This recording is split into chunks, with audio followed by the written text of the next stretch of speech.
Good evening. Welcome to the Community Advisory Committee meeting for Monday, May 13th, 2024. We're welcome to have this meeting this evening. I want to make sure we can do a roll call and welcoming everybody this evening to this meeting of the Community Advisory Committee meeting for Ava Community Energy. Adrian, can we have the roll? Great, thank you very much. Member Landry. Present. Member Hughes. Member Balthasuni. Present. Member Stevenson. Member Stevenson? Member Stevenson? I'll come back to Member Stevenson. Member Swaminathan? Member Lakshman? I'm here. Member Pacheco? Member Carr? Member Harper? Present. Member Harper? Present. Thank you. Member Lutz? Here. Vice Chair Souza? Present. Chair Hernandez? Present. We have a quorum. Thank you. Public comment. This item is reserved for persons wishing to address the committee on any Ava Community Energy related matters that are not otherwise on this meeting agenda. Public comments on matters listed on the agenda shall be heard at the time the matter is called. As with all public comment, members of the public who wish to address the committee are customarily limited to 3 minutes per speaker and must complete an electronic speaker slip.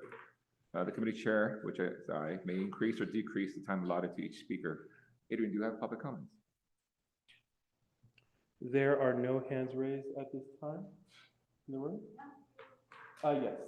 Jessica Tovar, recognized for 3 minutes. Good evening, Came up Jessica. really fast. Oh, I know. This is Jessica Tovar, East Bay Clean Power Alliance.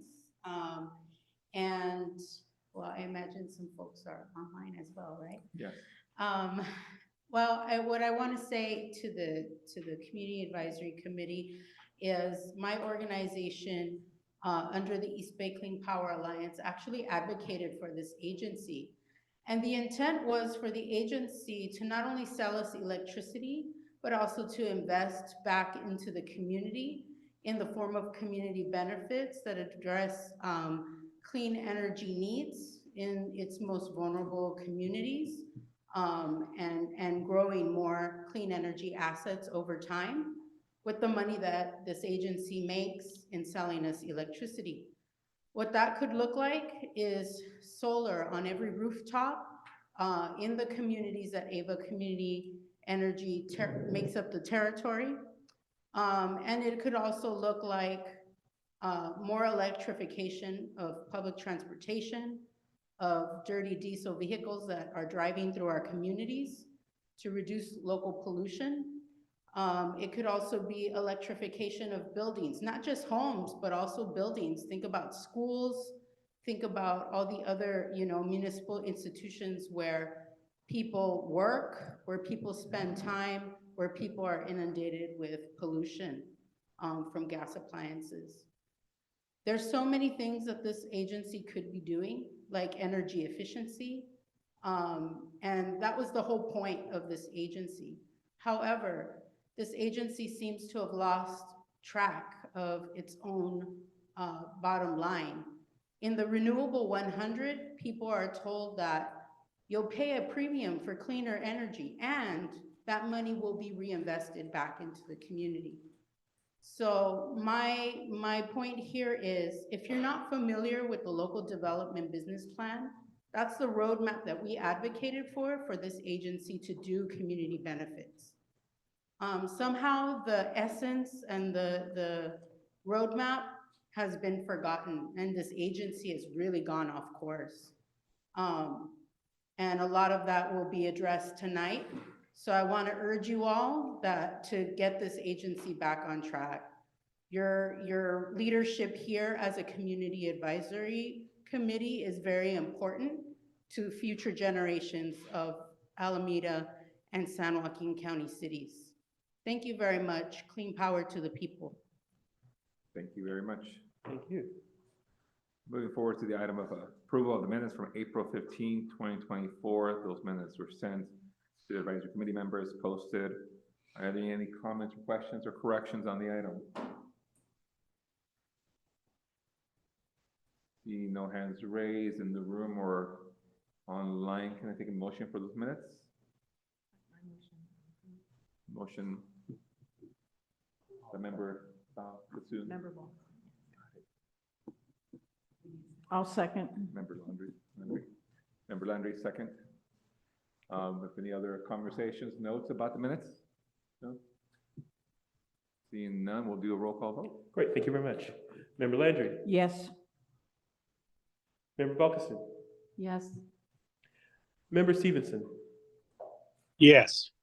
thank you. Member Lakshman, Yes. Member Harper, Yes. thank you. Member Lutz? Yes. Vice Chair Souza, Yes. Chair Hernandez, Yes. minutes are approved. Thank you very much. And we'll jump over to the chair report.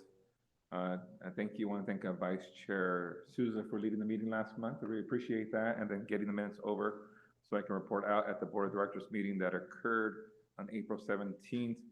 There, of course, we've welcomed the new members, Member Indra Balkison, Peter Weiner, Peter Stevenson, Jill Gill, Rachel DeFranco, and Davis Harper. They were all recognized and read there into the minutes as new members of the advisory committee. We also reported and discussed regarding PG&E's nuclear allocation that was discussed and brought forth in public comment. And there was a conversation that I bolstered about delaying approval and expressed the CAC's opposition to accepting the nuclear allocation. We also expressed, and I expressed on behalf of this committee, accepting the support for the solar billing plan, the direct current fast charging initiative, the Healthy Communities contract, and then we had requested additional information about supplier diversity in relation to disadvantaged and diverse suppliers, and also information about incentives for rooftop solars to offset the detriment effects of net billing tariffs. And then through the items that were discussed further in that evening, let's see, we had some informational items, and I carry that forward around the, the income graduated fixed charge. There we asked for those savings to be reinvested into the solar billing plan, into the community. I think one of our public speakers talked about investing those dollars into solar systems for about 500 homes or more to no cost to homeowners as an alternative. The item there moved unanimously. And then something else that was brought forth was the solar storage incentive program that was not discussed at the CAC.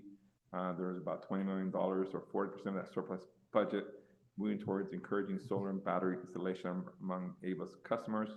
That did pass, move forward, I believe, on that evening.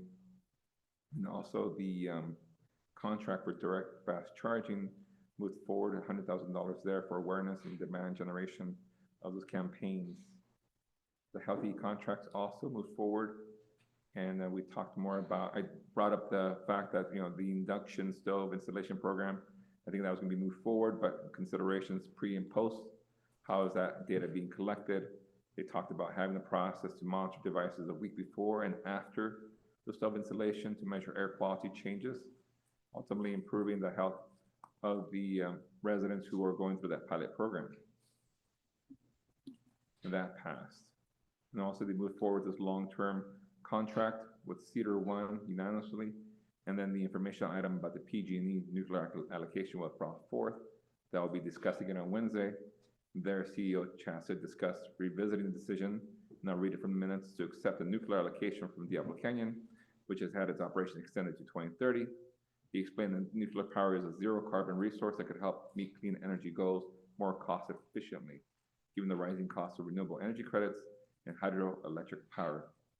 And Mr. Chassa presented 3 scenarios, emphasizing that accepting the nuclear allocation will not alter the plant's operations or increase liabilities that would impact how emissions are accounted for and potentially reduce costs. Member Landry spoke on her own behalf, opposing the nuclear allocation, urged Ava Community Energy to continue to focus on procuring renewable energies like wind and solar, and that had stated that the CAC had not heard the nuclear item, but the body was recommending the board engage in further discussion prior to approving the procurement of nuclear energy. And finally, I think there's an update on the CEO search process. That'll be beginning, I think, it was beginning early May, interviews in June, and target for a new CEO on July 15th. That was mostly it for that evening. Welcome, Howard. For the item, that's enough for the chair report. And we can jump over to, unless there's any other public comment or any questions about that? I did want to mention Yes, sir. something about, we received 4 written public comments that are posted on the website and are included in the agenda packet. A letter from Audrey Ichinose, a public comment from East Bay Clean Power Alliance, and 2 letters from Jessica Tovar. They are in the agenda packets and on the website. Thank you. Is that the public comment letters where they being wish to be read out loud, or just? We normally do not read the letters out loud. They are available on the website for Okay. Please review those, CAC members, if you can. Information letters, I think Jessica sent out 2 that just recently came through. I saw some of those letters in the evening, about 5 o'clock, I believe, it came through. Yes. All right, thank you, Jessica. Any other comments regarding the chair report? Tried to do my best. Thank you very much. With that, we'll jump over to item C5, Community Innovation Grants. It will be a board action item authorizing the CEO to negotiate and execute grant agreements with Rising Sun and Agape for early workforce training. Is that a staff presentation, I believe? Yes. Thank you.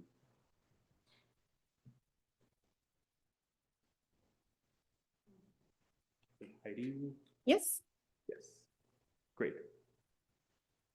Can you see me? Or- Yes, thank you very Okay. much. So my name is Heidi Ramirez, and I am the person working on the community innovation grants here at AVA. Part of the grants for this year are around clean energy jobs and training awareness. And if you go to the next slide. And the one after this. So a little bit about the grants this year. This was an opportunity for youth ages 18 to 24. The grant being $300,000 over 3 years for each grantee. We received 4 proposals, and of those, these 2 were the strongest. And so I'm not sure if, well, I'll continue, but if there are questions, I guess, till the end, is that when I can respond? But feel free to have some Feel free to do questions. the presentation, Heidi, and we'll, once you're done, we'll, unless there's a question in the room, we'll raise it. Thank you. Okay. So the objective is to enhance the workforce and in particular provide and empower opportunities for youth in AVA's service area. Some of those responsibilities, as you can see here, are increasing awareness of these clean energy opportunities, promote more relationships between community organizations and youth in the workforce. And one of those recipients of this grant, you can go to the next slide. And one more is Rising Sun. Rising Sun has a history of providing opportunities for workforce development in the clean energy sector. The program for this grant will focus on enhancing their climate careers program and focusing both in the East Bay, but also in San Joaquin County. So that is unique to this grantee. You can go on to the next slide. Yeah. Some of the aspects of the Rising Sun and their program is providing these opportunities to about, I think they've been running the program for over 20 years. And so some of the components of the grant is to bridge the hire and training gap. So another deliverable of their grant proposal is to create an online resource, database resource, so that their alumni and current students can access, have more access to these organizations that are hiring. So those are the 2 main components of Rising Sun. You can go on to the next slide. One more. The second grantee is an initiative called Agape, and that is led by these 2 organizations, Cypress Mandela Training Center and Revalue. Cypress Mandela also has a goal of empowering the youth in our community by hands-on paid training as well. And Revalue has the community relationships that can allow some of these can bridge that gap between employment to hire. So you can move on to the next slide. Agape is an initiative that this is the first time they're trying, and this is actually one of our first grants where it'll be 2 CBOs working together for this one initiative. They're also leveraging the relationships with the Youth Alive and a couple other organizations. They also will be reaching ages for youth ages 15 to 24. And providing hands-on training as well as professional development, soft skills training, and mentorship.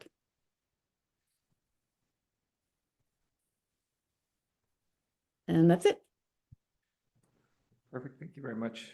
Do we have any clarifying questions from the committee members?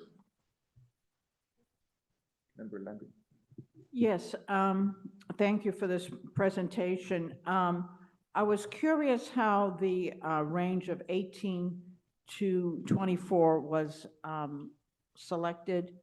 I know that social services, provide services for foster care youth up until 24. But in my mind, youth today includes folks maybe as old as 30 to 35 or so I'm just curious how the 18 to 24 range was selected, and could that range be expanded to include more? Yeah, so there will be another set of grants that focuses specifically on workforce development and that will target adults of all ages. This was a request from resulting from the community workshop and community survey that we released earlier this year, last year. And that was so the focus was specifically on youth because we know that grants for workforce development for adults will be coming at a later time. Okay, thank you for that clarification. Mm-hmm. Other clarifications? Yeah. I'd like Sheriff Souza.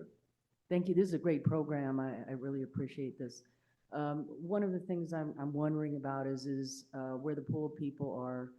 I'm in energy efficiency, and I drive by people every now and then, and I look at them and I go, wow, they might be a good candidate, and they're begging on the street. And I'm wondering, how this initiative may touch that.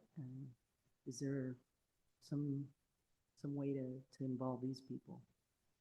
Yeah, I know both organizations have a focus of equity within their mission statements. And so they do outreach and the specifics in terms of what youth specifically they're able to reach. I'm not 100% sure on. I can get back to you on that. But I know that they do prioritize equity in their program as a key component. Member Bakisun. Hi, thank you for what you do. I was reading where it says key aspects of the program. It says graduates receive ongoing support. What kind of support do they receive in terms of they introduced to employers or? Yeah, that's the idea of both of these programs is to build those relationships. And I think one unique thing about the Agape initiative that they're focused specifically in the East Bay and are able to, or at least from their proposal, demonstrate that they have those organization relationships in the community. Do you have data on the number of jobs that people have gotten? I don't know. I can look for that or request that from them and get back to you.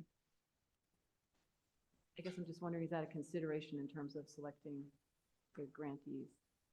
Yeah, I believe most of well, I don't want to give a wrong number, but I believe most of the students who do complete the training do go on to employment. And that's part of the ongoing mentorship, is they try to make sure that they're checking in on their students over the first year, I know, definitely. And then I'm not sure to what extent the online resource for that Rising Sun plans to create is also supposed to support with that, so that alumni have a place to access ongoing resources.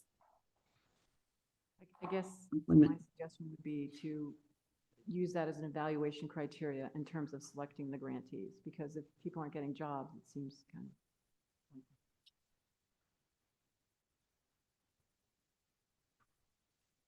Okay, thank you.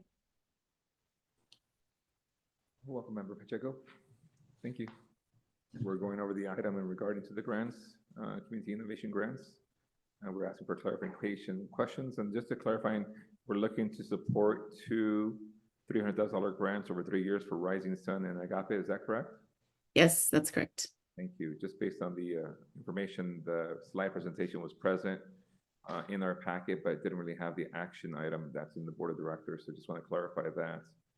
With that, at least in my view, any other clarifying questions?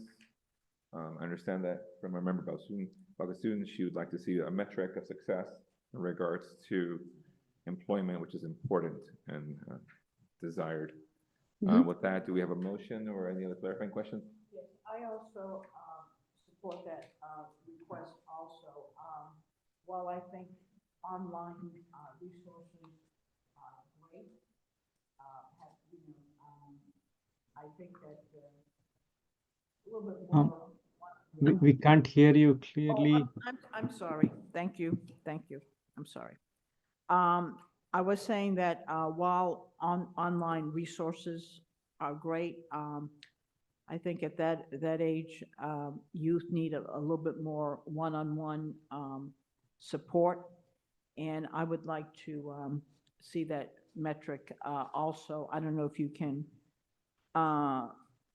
make any suggestion that in addition to online, there would be some additional support or additional coaching. Thank you. Thank you. Yeah. Are you talking about a certification program of some sort?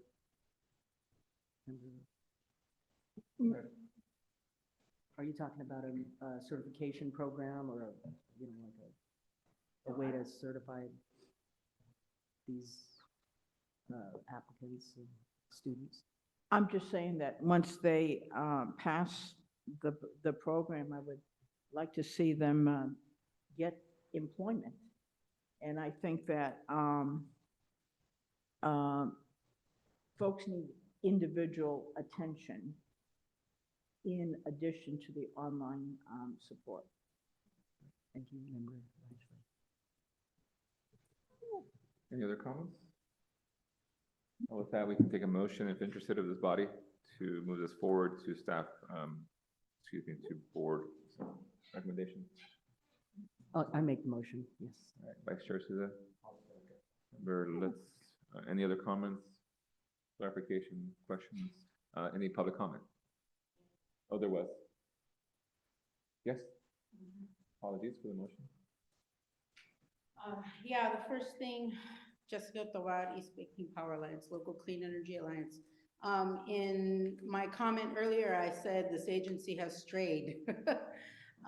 First, I want to say in the way here that relates is the Community Advisory Committee participates in fielding applications and making the grant. That did not happen here. Staff has actually been fielding those grants, none of which any of y'all have seen, right? And so I really want to emphasize that the role of a Community Advisory Committee is to be more active, more proactive. The second point I want to make is these organizations that were mentioned today are actually really good organizations and really good efforts. They have a long history in the community of doing this work. So I'm really happy to see that they're actually being recipients of this money. what I'm curious about, it sounds like all these organizations are sharing that $300,000. So that means in 1 year, they're sharing $100,000. That to me seems really low for a combination of various organizations. When I know that these organizations, A, do very good work, B, this agency has enough money to support each one of them. So I want to emphasize that. I also want to emphasize that we need smaller grants for smaller organizations that don't have yet this track record. And so one of the things I've been asking for is $50,000 grants committed at over 3 years. That would make $150,000 for other organizations that maybe didn't qualify because they didn't have this kind of track record, but they have other ideas and other programs and could use the support from the agency. So that's the other point I want to make. And if you didn't know this already, community innovation grants are outlined in the roadmap that I mentioned earlier, the local development business plan. The intent was for this agency to provide seed funding for community-based organizations to be part of that, paving the way for a clean energy future and creating those jobs. And I have to say, when you invest in nuclear and other things, you're actually taking away those opportunities from young people. So I'll leave you with that. Clean power to the people. Thank you very much. Very much. I know that when I was on the board, we were more involved, at least I was, with the grant evaluation early on. So if there's a way to incorporate more feedback from the advisory committee and or the board on these grant processes, I think it'd be very valuable for exposure, understanding, and then providing that feedback about metrics for success. Just not the online training that I heard, but more the one-on-one. Any other comment or dialogue from the CAC? We have a motion to support the staff recommendation. With that, we'll take a roll call vote. And the first and second. Vice Chair Souza and Member Lutz. Can you repeat the motion? To support the staff recommendation of two $300,000 grants, one to, I believe, to Agape, and then the other one to Rising Sun. So For it's 3 years. 600,000. 600,000.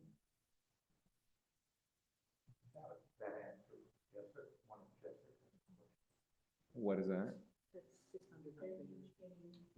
$300,000 each. And that's what I saw in the board packet, so that's the item. Thank you. Give them more. Well, yes, I know, we'll work through that process. Member Landry, Yes. Member Balkasin, Yes. Member Stevenson, Yes. Member Lockman. Yes. Thank you. Member Pacheco. Member Harper. Member Yes. Harper. Yes. Member Lutz. Yes. Vice Chair Souza. Yes. Chair Hernandez. Yes, Motion is approved. thank you very much. With that, we'll move to the legislative update. I believe we have 12 items or positions, and we'll be able to vote on the positions or not. So I think there's 12 items, and I believe Alec, you're presenting. Yes. All right, thank you.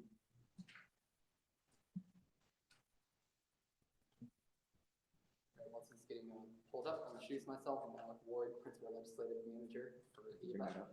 Is that a little better? Hopefully. All right, let me know if you want me to get closer to the mic. So I'm Alec Ward, Principal Legislative Manager for AVA, and with me is Debbie Codiarto. She is our policy analyst, also on the policy team.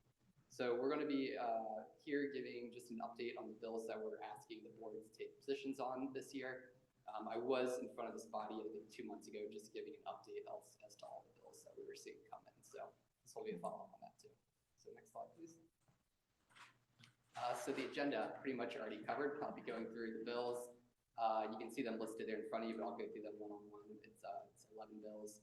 On Wednesday, we're going to be joined by our state lobbyist, Dan Shaw, and he's going to give more context in the first couple slides about the legislative process, the legislative year, and some legislative themes, but we'll really stick to the meat of it with the recommendations for the sake of time tonight. So with that, I think you can actually skip to slide 7, Adrian. Yes. So yeah, we have 11 bills that we're asking for board support on Wednesday night. And we have a number of other launches, but this is a good thing. I think this is the first year we don't have an oppose or oppose unless amends. Yeah, so fingers crossed that stays the same, but it's been a pretty successful year for us legislatively so far.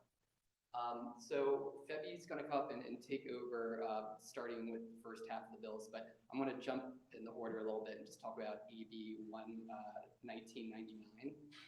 So this bill was originally created to home in the income graduate fixed charge process that's happening at the Public Utilities Commission. Last month, Michael Quiros, also on the policy team, gave a presentation to the full board about the income graduate fixed charges and how there's a lot of strong arguments being made on both sides. Some are worried about how this could impact middle income customers, solar customers. Others are pushing in support, saying that it can be more equitable and might help lower income customers. So it's a very widely debated topic right now that we're following very closely. And this bill in particular has been quite interesting. We thought it was dead last week. It actually just got amended by the end of last week, and it got scheduled for a hearing Wednesday. So what it used to do was said the PUC could do no income graduate fixed charge or higher than $5 for care fare customers or $10 for non-care fare customers, so everyone else. So that's the bill that didn't make it. But we had the PUC decision that actually just went through on Thursday, so that body did pass an income graduate fixed charge. So now this bill was pivoted to kind of put some sideboards on what that income graduate fixed charge can do. So it's saying that the PUC cannot raise that income graduate fixed charge by anything more than inflation. And it's also saying that this has to end, that set income graduate fixed charge has to end by 2028. A couple other provisions, but those are the main pieces right there. So right now, we're still looking at this very closely. We're doing a bunch of modeling that we're sharing widely as to how does this impact AVA customers, including my customer class, which is very important to note. But it could be amended further. So it's something, again, it's getting its first hearing on Wednesday. It's got a long path ahead of it, so we're going to be watching it very closely. With that, I think I'll turn it to Debbie, and she'll run over the first couple of bills. Hello. Can you hear me all right?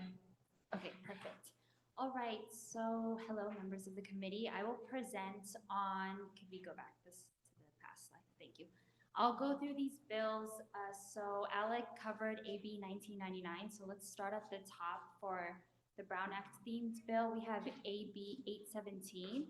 This is a Pacheco bill. This bill is particularly important for this body because it would allow a member of a subsidiary body like the Community Advisory Committee to have teleconferencing flexibility rules, such as calling in remotely and not disclosing your location. Both Adrian and I and our team, we have looked at this closely to ensure this would benefit the Community Advisory Committee.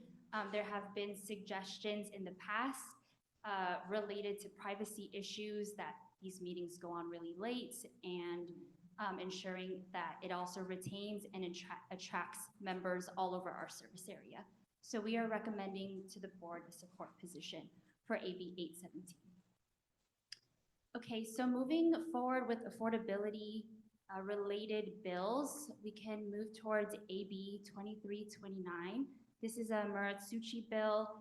The real aim here is to establish a climate equity trust fund. The CPUC and the CEC is required to create this trust fund that is not ratepayer funded. It is for state and federal funding to go directly into this fund to promote affordable electric rates, to support any type of electrification programming. And one of those avenues could potentially be cap and trade funds going into this trust fund and or the greenhouse gas reduction fund, which is also known as GGRF. And then I'll move towards, and then we'll be recommending a support position for that. AB 2672, this is a Petrie-Norris bill. Many of you are familiar with our low-income assistance programs throughout California. They're the California Alternate Rates Energy Program, also known as CARE, or the Family Electric Rates Assistance Program, also known as FARA. So AB 2672 specifically creates greater access for residents, particularly living in public housing and facilities, to ensure that that 30 to 35% discount goes directly to those residents. There is a specific call out to this initiative that started during the pandemic called the Project Home Key facilities, and that benefits most of our cities here in Ava service area.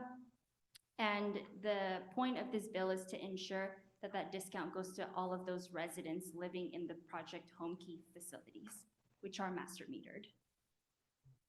And then the last recommended support on this slide is SB 1130. This is a Bradford bill, and it expands the FARA program. So like CARA, like FARA, these are low-income assistance programs, about 18% discount on your electricity bill for FARA.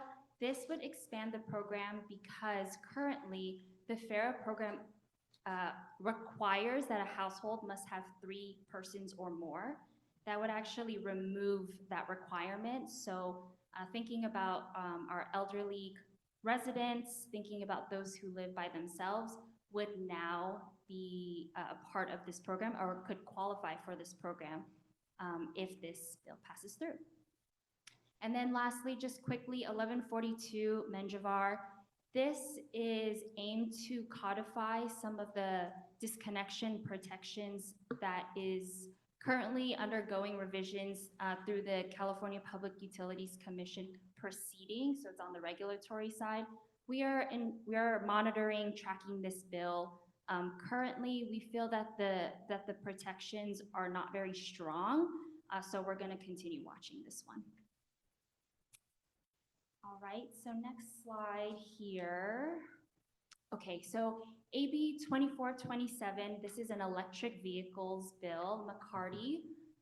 So this would order the Governor's Office Business and Economic Development Office, also known as GoBiz, to require local agencies such as City of Oakland, City of Stockton, to request information in creating these checklists that would promote curbside charging stations. So we're just continuing to watch this. We want to make sure that our local agencies would support. We want to hear their opinion first to ensure that this is something that they would want to move forward with. And then under building decarbonization, we have SB 1054. This is a Rubio bill we are also monitoring closely. It requires the CEC to mostly work closely with gas corporations, as it's written currently, to award grants for low-income households as they purchase all-electric appliances. We're watching this one in particular because it's currently uncertain if community choice aggregators are eligible to win these awards. We're really advocating with Rubio's staff and the legislature that CCAs should and must be included because of the wide range of offerings we could provide to our residents and businesses. And then SB 1095 is a Becker bill we are recommending the board to support. As we all know, as we transition from fuel burning appliances to all electric, we want all types of residents to participate in this transition.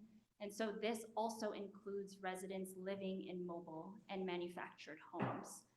Senator Becker this bill particularly looks at lifting restrictions that HOAs, homeowner associations, may have in prohibiting residents from switching from gas to all electric appliances. So it would lift all of those prohibitions so that residents living in mobile and manufactured homes can participate in the just transition. So we're recommending that support. We've also been coordinating with Becker's office, talking to them about other potential issues related to tenant protections, and have provided resources for this office. SB 1210, this is a Skinner bill who is right in our service area. So we are tracking and following closely this bill and would like to recommend support. This is requiring that our investor-owned utilities like PG&E, that they post online either schedules and fees for service connections to new housing construction. We are just hearing from our communities related to interconnection delays for new housing developments. And so this could potentially provide more data to better understand the gravity of the issue and also the need for reinvestment of our infrastructure. Okay, and then SB 1221 is a min bill. We have seen a bill similar to this last year, and the board approved a recommended support position. It was SB 527. Now it's changed its number to 1221. And this is requiring investor-owned utilities to annually file a report showing a map of all the potential distribution projects that need replacement, and evaluating and determining a cost-effectiveness alternative to those pipelines. 1221 was recently amended to particularly look at 30 pilot programs. What's interesting about this bill, it's not addressing decarbonization or electrification on a one-off building. It's really looking at holistically systems and neighborhoods and zones. So this is a bill that we also recommend supporting to the board. And I will pass it off to Alec to take the rest of the bills. And then I'll come up for questions. All right, just a couple more to go.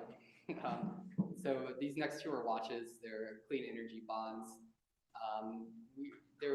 These were bills that happened last year, or should I say didn't happen. So they're pretty much dead now, but the concept is still there. Maybe there's a clean energy bond we can pass. It certainly wouldn't be $2 billion, which was proposed last year, but there's still ongoing committee discussion as to if there's something we can do this year. So we're going to be keeping close eyes there. Next slide, please. All right, last set of bills here. We have AB 2054, Bauer Cahan, recommending a watch here. This would prohibit any PUC or CEC commissioners from joining or being employed by any entity that they regulate. So IOUs, but it includes CCAs, but it's definitely geared towards IOUs for 3 years after their role. And there's also provisions in there that increases oversight on IOU and the potential to overspend. Transmission bills. So the first two bills here, there's kind of a theme. It's that IOUs are doing some very expensive infrastructure building right now. A lot of it is necessary, but they think that there might be better options. There might be more cost-effective options. So we want to make sure that the IOUs and the state are considering those cost-effective options so we can keep our rates affordable, as the transmission distribution side of our rates are what's going up the fastest. So the first bill is AB 2779. This would make sure that CAISO is doing a report on what grid-enhancing technologies are the IOUs doing and putting in their transmission plans. And grid-enhancing technologies are software and hardware that can help help raise capacity on transmission lines and lower congestion. And then SB 1006, Padilla, would require that the IOUs actually be the ones to prepare strategic plans that will also factor in these grid-enhancing technologies and evaluate where can we upgrade lines instead of just building new ones. SB 1165, this would speed up agency transmission project authority from the CEC, and it would make sure that it can happen at the same times when the PUC is looking at these projects, and it can help deem them as environmental leadership projects and further streamline them. As we've mentioned before, there's a big backlog in transmission, and it's leading to holdups in all of our projects at every level. Renewables. So we have AB 1834, and I'm sorry if I failed to mention this, but we're recommending support on those three transmission bills. And the last support recommendation we have here is AB 1834. This is a Garcia bill. This would be making sure that the PUC and the CEC, that they consider mitigating factors when they're setting capacity payments. And these capacity payments would be levied on CCAs or IOUs if they were for some reason to miss their resource adequacy standards. And the arguments we've made in the past is that the RA market, resource adequacy market, is too tight and there's not enough resources out there. So there will be some entities that will not be able to hit their standards. And we shouldn't be putting extra penalties on them, which would then raise rates. We feel confident that we can go forward, hit our RA standards, but it is a tight market right now. It's a consideration. And then lastly, AB 2368, this is another Petrie Norris. This is something that we're watching right now. It's trying to get the integrated resource planning process, which is the long-term renewable energy process, to talk with the resource adequacy standard planning process. And that's the short term, making sure the lights stay on 24/7. There isn't really enough communication going between the two, and we would make sure that the goals are all in alignment there to make it easier for entities like us to remain in compliance. And we're going to continue watching that, especially because there is a potential for a formation of new standards, which we would not be in favor of. So we're going to watch this very closely because the market is so tight right now. There are new rules coming down, slice of data that we're having to implement. We don't need new midterm targets to hit on top of all of this. Could be a good idea in the future, though. And with that, I think that is all of our bills. So we'll pause there for questions. Thank you very much. I'll take questions from the clarifying questions or from the CEC. Jim? Question about transmission bill. It seems like, and I'm not an expert on it, but it seems like the transmission planning is not considering rooftop solar and storage as an alternative. And it seems like, and do any of these bills address looking at the necessity of more transmission compared to building out solar and storage locally? Yeah, that does seem like an important issue to look at, but it's not in scope for these bills I've seen this year. Is there any way to push it to get in there, or? At this point, it'd be very difficult. Okay. Perhaps next year. Okay. Because it seems like that's why PG&E's bill rates keep going up, as they keep building more and more transmission. And is all that transmission really needed if you do more local resources and distributed resources? We're just taking clarifying comments or questions, and then we can go through comments thereafter. Member Bell. I had a question about Sorry. the EV, AB 2427. When you're talking about the Go Biz creating the checklists, what are those checklists? What is contained in the checklist? It's essentially trying to put a checklist and or best practices packet together to streamline curbside charging for cities. It's like permitting? and Yes, stuff like that? permitting, fees, any type of construction best practices as well. Vice Chair Susan, you had a clarifying question or something? I have some questions, but I wanted to make sure everybody was finished there. I have a question on Indira. Just one second. Let's follow the order. So I understand you were done. Yeah, it seemed like you were done, and then Vice Chair Souza, and then we're gonna go to the room, and then we can come back to you. I'm just going to ask the questions. We don't have to.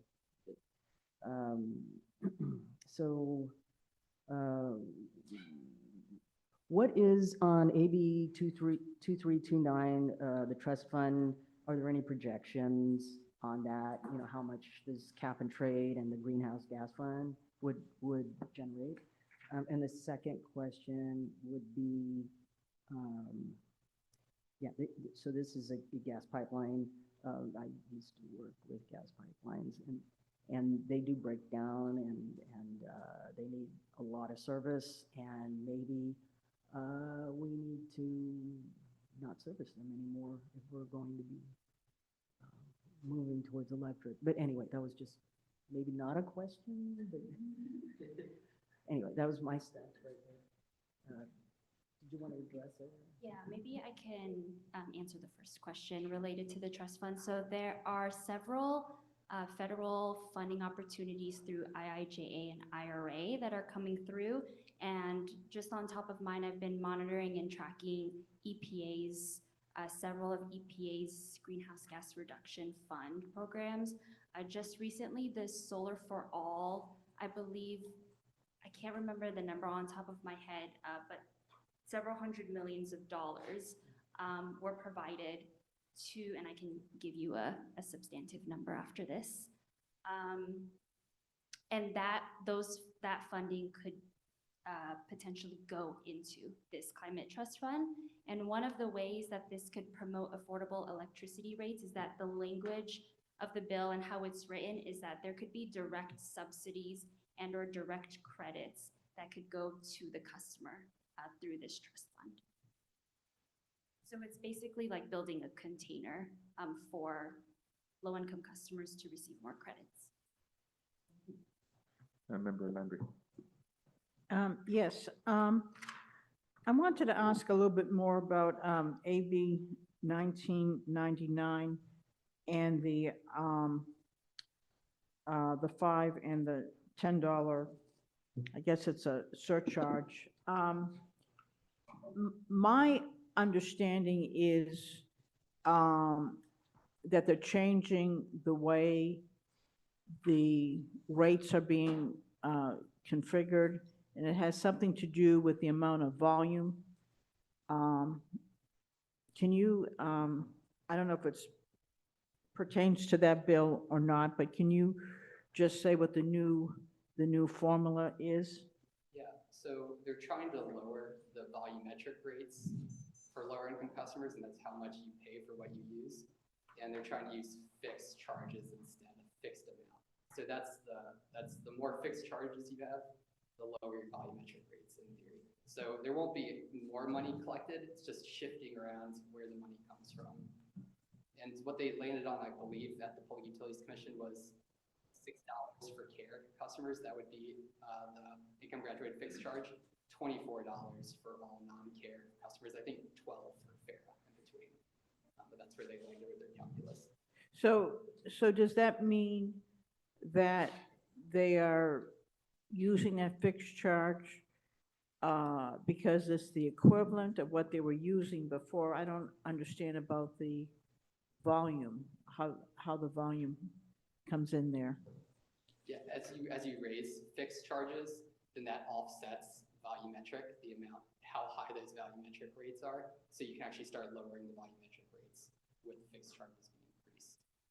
Okay. And yeah, I definitely recommend you all tune in and watch Michael Crow's last board meeting. Did a very thorough, he spent a lot of time going through exactly how income graduated fixed charges work, because they are so important and very complicated and confusing. I struggle to keep up sometimes too. And I have one other question about AB 2672. Let's see. Yes, which you have here by ensuring direct benefits go to the residents. And I'm just curious, and I should say the care folks, how do you ensure that? I mean, what's the paradigm to ensure that that is actually happening? Yeah, that's a really great question. Related to implementation, this bill would require that the IOUs, the investor-owned utilities, actually show a process to verify that those 30 to 35% discounts go to those actual residents. So that is a part of the bill language. So will they have to fill out some type of verification? The residents itself would have to fill out the verification. I am not sure. Okay. Yeah. Okay. I'm not sure that I agree with that, but thank you. Thank you. I'll go to member Harper online. Thank you.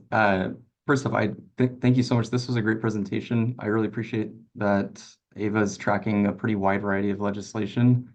And I guess I had a question kind of about, not about a specific bill, but about how Ava's local programs team and the legislative team are coordinating. I was just curious if there's like any kind of outreach or education that's done with different stakeholders across the service territory, basically to make sure that the legislative advocacy efforts and priorities for tracking are, being aligned with and kind of empowered by people across the service territory. Like for example, I was looking at the public housing site bill, and I mean, that looks like a great conversation with resident councils in South Stockton that will have an opinion and should be able to not only inform your advocacy, but also potentially support it. So I was just kind of curious. Again, I'm Davis Harper. I'm a newcomer joining from Stockton, so still learning how y'all work together. But I just wanted to ask that as a question, if there's any kind of our local government staff getting tailored newsletters based on legislative priorities, et cetera. Recognize you probably have obviously your own capacity constraints, but what's kind of the status of that, the coordination between local programs and the legislative team? No, that's a great question. We work really hard to be very accessible and outreach focused on the policy team. I mean, just some examples. We always present to Muni Pals. We'll do that right after this next month, where that will be all of our cities and their sustainability and EV and all the other staff. We work closely with city staff too. For example, Febby reached out to Oakland on the EV bill to see like, what would this impact be for your city if you had to do these checklists? So that's oftentimes how we inform. For example, with infrastructure last year, we led a coalition of 54 groups to really shout out from like the Farm Bureau all the way to Google and the tech organizations that the infrastructure delays are a massive issue across the board. So these are just some examples, but really, when we see a bill, the first thing we want to do that's very interesting is like, who's support, who's opposed, and let's go talk to other people about it. So great flag though, appreciate it. Super helpful. May I ask one quick follow-up? Of course. I was just going to say, first off, that's great.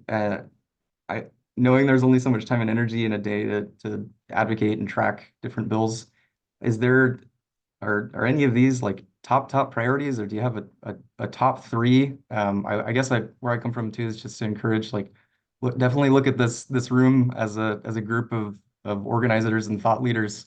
If there are ways to be supportive or help spread the word about like specific bills, like I don't know that we can necessarily go and like round up the troops for 27 bills, but if there are top priorities, that's always really helpful to know. Yeah, definitely. Thematically, our largest priorities this year are affordability and interconnection means massive priority. So that would be, we have taken a lot of time looking at AB 1999 and income graduated fixed charges and potential impacts there. That's where we've probably spent the most time. We've also spent a lot of time on those interconnection bills, making sure that we're getting the transmission we need in the state. But I'll also give a special plug for that bill I mentioned that's going to attempt to combine two different PUC resource and procurement processes. We are very concerned as to where that will go, but it could be helpful. So we've been engaging very closely on that.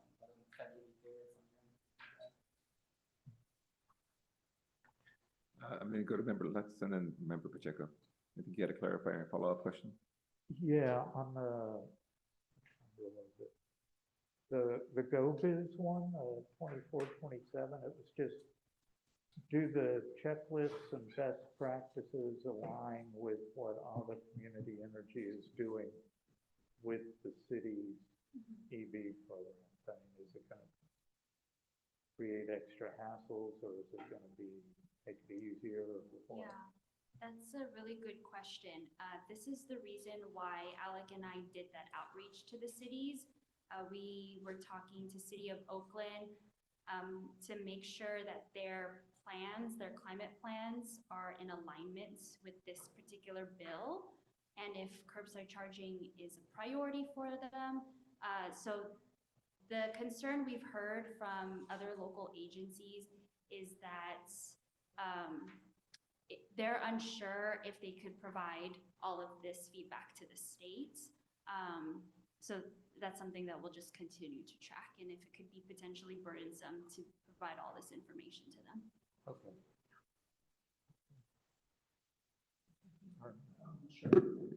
Hey, thank you. I appreciate this presentation, and I appreciate the focus on equity, affordability and equity. So thank you for that. I do have a question about 1567, the $2 billion bond, energy bond from Garcia. So a month ago, Burr and about a dozen legislators submitted a letter looking for $1 billion for offshore wind port infrastructure. It looks like that's been incorporated in part or in whole as 1567. You're suggesting watch the ramp up to actually, we're looking for 3 to 5 gigawatts by 2030 of offshore wind. That's ambitious. I don't know if we'll make that. We're looking up to 30 gigawatts by, I think, 2040 or 2045. My point on that is offshore wind takes a long ramp up for that. And the money is needed now to begin that process, even though it seems far away. We don't start spending the money now, we're not going to make that. And so I'm curious because I would like us supporting 1567 so we can get the port infrastructure and various things for offshore wind going. And I also understand that there's not much chance of this passing this year because of the budget, but why are we considering watch instead of support for 1567? Yeah. It could have been better explained in the packet, but those two bills are no longer moving forward. They failed last year. So we supported them. And if any vehicle comes forward this year, we will certainly support it. Yeah, okay, thank you. I'm on my phone and don't have my laptop. So 1567 wasn't, okay, so 1567 is not moving forward now. So that probably explains why the letter submitted to the CEC for $1 billion 3 or 4 weeks ago by Burr and a dozen other legislators went through. That makes more sense. So this may not be part of your remit. I think it is though, and I guess I'll ask at the end of the meeting, I would like to see the agency supports, send a letter of support in addendum to this Burr letter to the CEC asking for $1 billion specifically for offshore wind, since this is dead. So I guess that's something I would bring up at the end of the meeting as an action item or thank you. That clarifies that that's dead, and that also explains why a letter got sent 3 or 4 weeks ago, specifically for $1 billion pressure. Okay, and to touch on that last point too, Cal CCA is actually working. Potentially, we might do a joint letter this year if the bonds start becoming more real. Then we actually have started getting together and organizing which priorities would be top on there. Offshore wind is certainly on there. There's also the potential to do a lot of transmission distribution funding through clean energy bonds. So we are engaging in a process with the association to try to signal to state leaders that that we need to be supporting this and moving forward. So it is an effort we're engaged in. Right on. Thank you. Well, thank you very much. You have another question, please? Number AB 1999, is that for income graduated fixed charges? Is that the same as the income based rate? Yes, yeah, that's they go by many names. So, but that it was defeated, right? PUC decided against implementing income based. It was passed last Thursday. It was passed last Thursday. Just a couple things for myself on the 1095. I think it streamlines transition from gas to all electric. Are there incentives or support there for that program? How does that, I mean, what does it streamline, cost or barriers, or is there anything specific that you can speak to and share that with us? It's very narrow, 1095. It really just focuses on removing the restrictions that HOAs may pose to residents living in mobile homes, removing the prohibition, removing the restrictions of allowing customers to transition from gas to all electric. And it's very narrow. It only looks at that specifically. And will there possibly funding for that kind of support to transition? Is there something that's being discussed at the state or locally? Yeah, I could look at that more specifically. The sponsor is BACMed, and I believe that there's specific funding to look at that issue. Did you say Becker or BACMed? BACMed, Bay Area Air Quality Management Just District. want to check I got that right. Yes. For some of the folks in the room, I think that's what it is. And I think on RA 1834, I think you talked about the impact of resilient resource adequacy and the cost.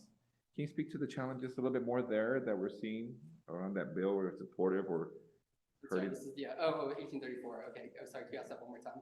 I think you talked about market scarcity and Yes. about resource adequacy. Is there more capacity, charge, payments, all of the above? Can you speak more about resource adequacy and the challenges or headwinds you're seeing there? Right, with resource adequacy, you really need firm resources that can touch down, especially during the hours of between 4 and 9 p.m. So think like wind, geothermal storage. The issue here is there's just not enough of that being offered in the market right now. And the resources that are hard by what, 6-10 times more expensive than they used to be. So to hit these very high resource adequacy standards that the states have, because we don't want another rolling blackout situation, that means we have to pay very high prices for that very small amount of energy cost. And we have paid prices, have we? Have we been fined or something like that in the hundreds, I believe, thousands or something in the past, just because we couldn't meet that number in the past? I think I recall for our meeting, or maybe it's not. Yeah, early on, there were some shortfall damages that well, not damages, but CPUC-related fees that we paid.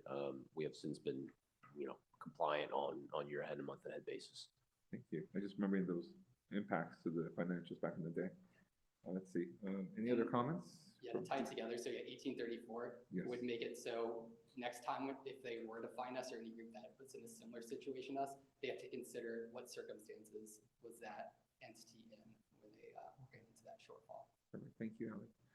With that, I think I don't see any more comments from the CAC. You have another comment? Did they discuss bi-directional chargers for EVs? In any of that? There was a bill, it was SB 233 from Senator Skinner that we're watching very closely that would mandate bidirectional charging by a certain date or study it. It kind of changed around a bit. It tried to happen last year and it was unsuccessful to pass. It was moving forward this year. We were talking with their office about it, but it was actually recently amended to turn into a completely different bill, ensuring supporting out-of-state abortion access, especially for Arizona. So Whoa, it had a slight pivot there. Wow. So- Well, but is there a way that we can talk about bi-directional? Because I've been reading about the duck's belly and in this article. It shows you that you've got, I can't see it here, but it shows you our solar power and they've got batteries right on the side. But then there's articles about the definition of bi-directional EVs is kind of vague. But you can use your car if you get there's a bunch of chargers that are development, a lot of them in development, but you can use your car to feed energy into the grid as battery storage at your home. It seems like something that would be really good for everybody, for people, and the grid. And I think you can move that item to sort of more staff, support and discuss at a future detailed meeting. So that way toward the end of the member comments, something you'd like to see brought back for further discussion. Thank you. So we can't really discuss it too much freely here, but just advisory. I want to look to see any other comments by our committee members here before we go to public comment. I see no hands raised. We'll go to public comment. Adrian, in the room? All right. There are no hands raised. Great. Okay, what is the will of this body? We would like to move this forward with the staff recommendations. Any modifications? Any changes?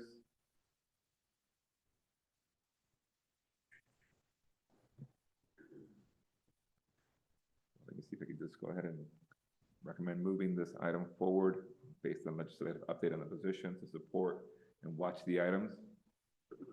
Yes, I would like to move the recommendations forward as Excellent. presented. Perfect. I'm going to let Member Landry move forward. You'll second. Perfect. Thank you, Member Bakassoon. Any other comment or dialogue around this space on these legislative items? Seeing no hands, we'll make a roll call vote. Thank you. Member Landry. Yes. Member Balkison. Yes. Member Stevenson. Yes. Member Lockman. Yes. Member Pacheco. Yes.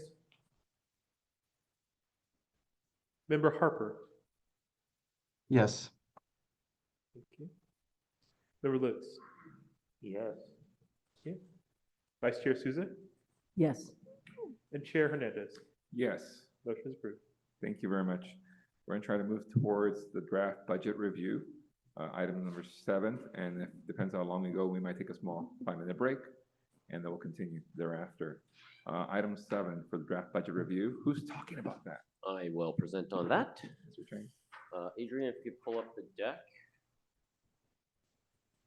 He does that. I'll jump into things. Good evening, CEC members. I'll try to keep this brief because I know we do have some additional items following this one. And we have reviewed this with the executive committee, the FAP subcommittee, and we will be reviewing this on Wednesday, of course. The intention is then to bring it forward in June for a formal action and approval, as is typical year to year.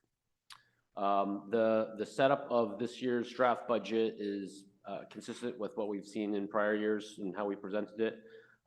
Slight differences. There's a few slides at the beginning here, which I'll run through. Talks a little bit about background, about rate setting, some of the trends we've seen. That was in response to requests that we've had from board members to sort of give a little bit of level setting information.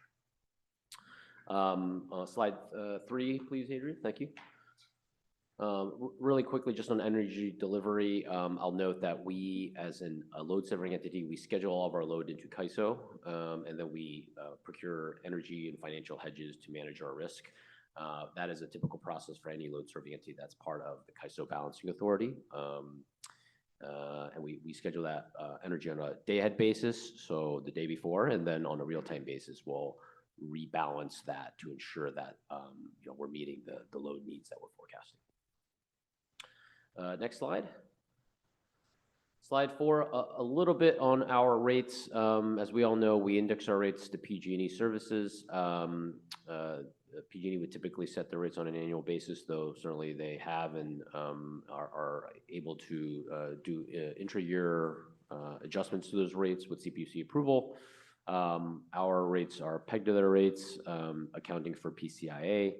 You can see in the bottom left bar chart there, the blue portion of that bar are AVA energy rates, average rates, of course, because we have many rates across the different customer segments. Purple is the PCIA, and then the green line is our cost of service, and the orange line is our margin, or really our budget surplus associated with between what our cost of service is and our average rates. You can see what's notable here is between 22 and 23, there was a noticeable increase in rates and energy prices, and that has sort of been stable over the last couple of years. On the bottom right, you can see that's day ahead NP15 CAISO pricing. This is sort of the most liquid, closely price point that's closely tied into our actual cost to serve load. Really what we're trying to show here is there's quite a bit of volatility throughout the year, and noticeably here, there's a spike in February of 2022, where the winter conditions were kind of crazy in ERCOT, and that certainly bled over to California and really nationwide. That's what that spike reflects.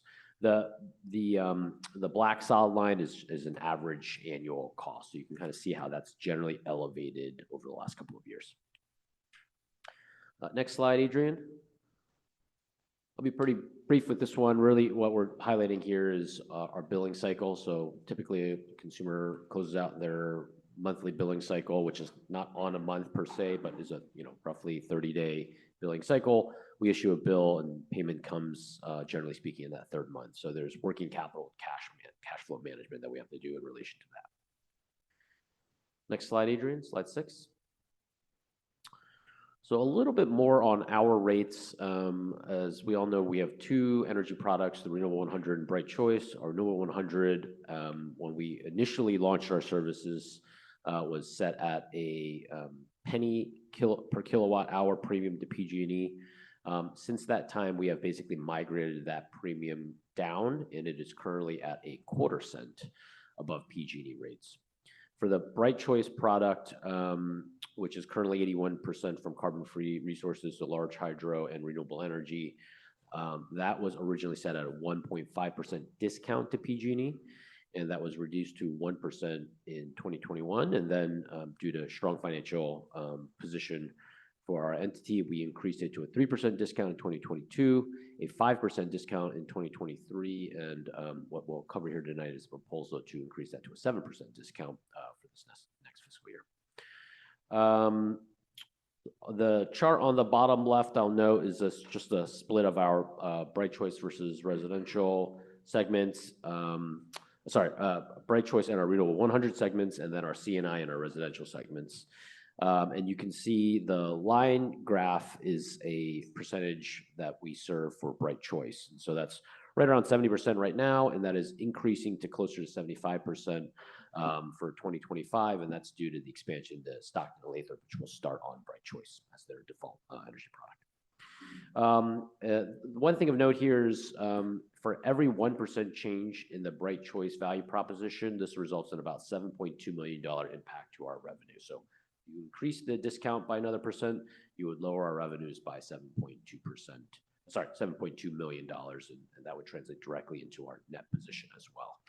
For every quarter-cent change in Renewable 100, that translates to a $5.3 million change. So it gives you a sense of how you could toggle with those, those rates. All right, next slide, Adrian, slide 7.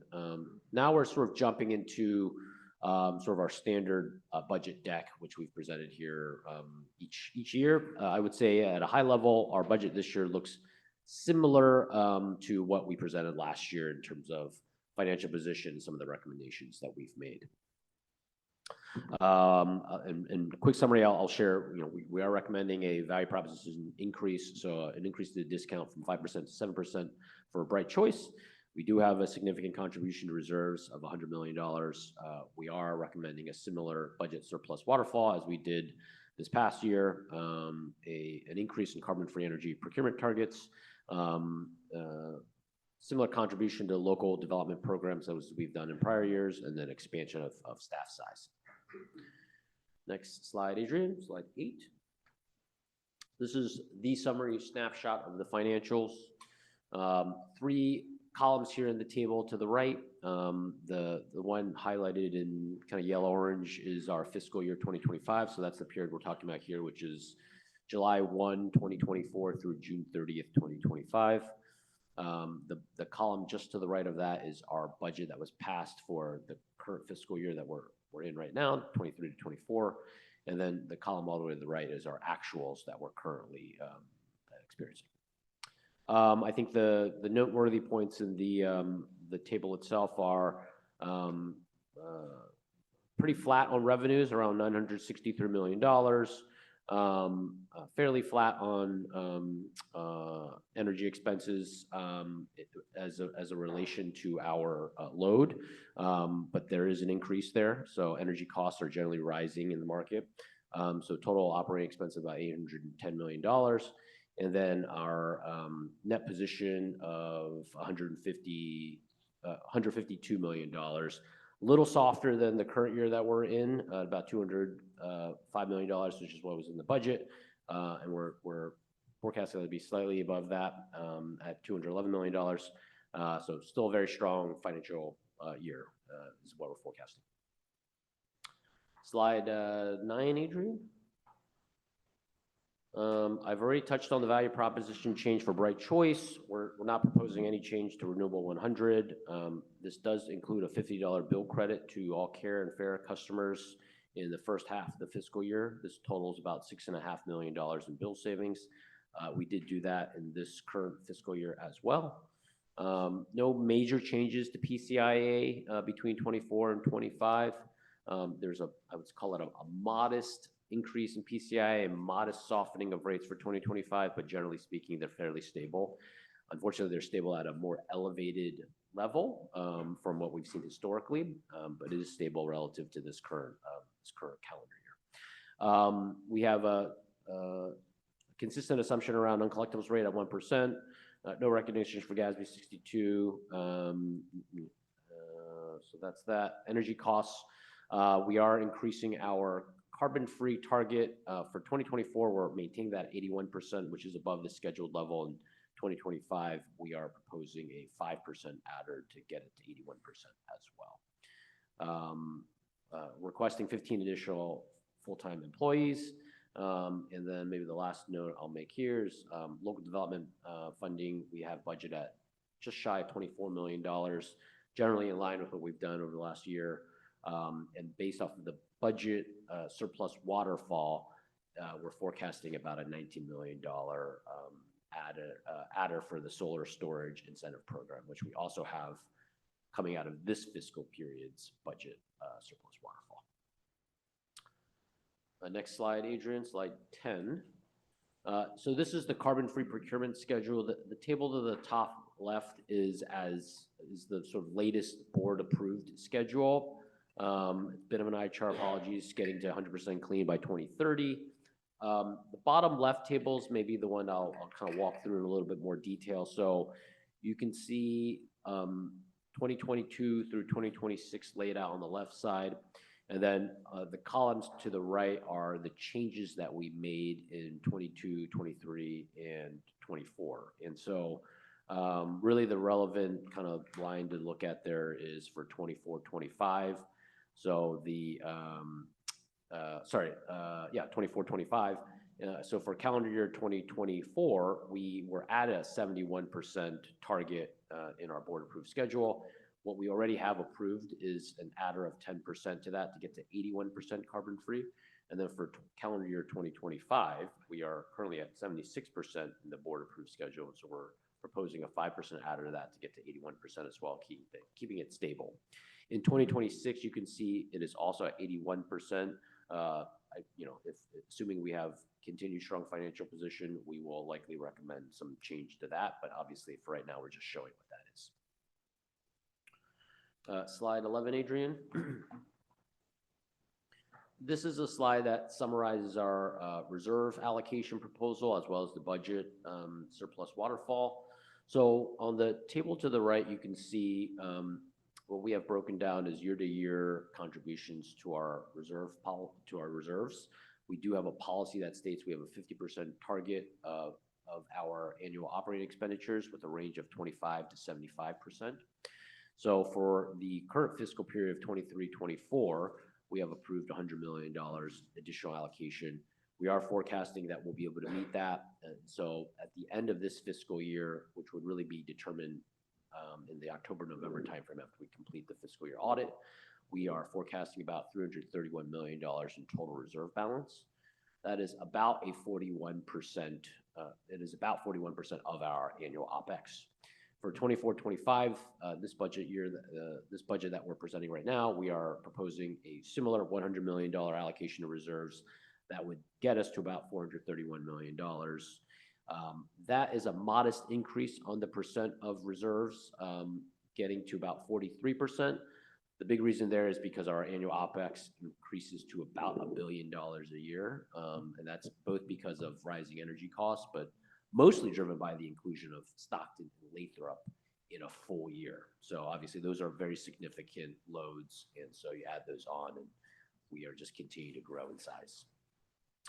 The bottom right shows the reserve allocation, which I already noted, $100 million. In prior years, we have had an allocation for working capital. We are not proposing that for this budget cycle. Feel that we have adequate cash in hand to manage working capital and cash needs.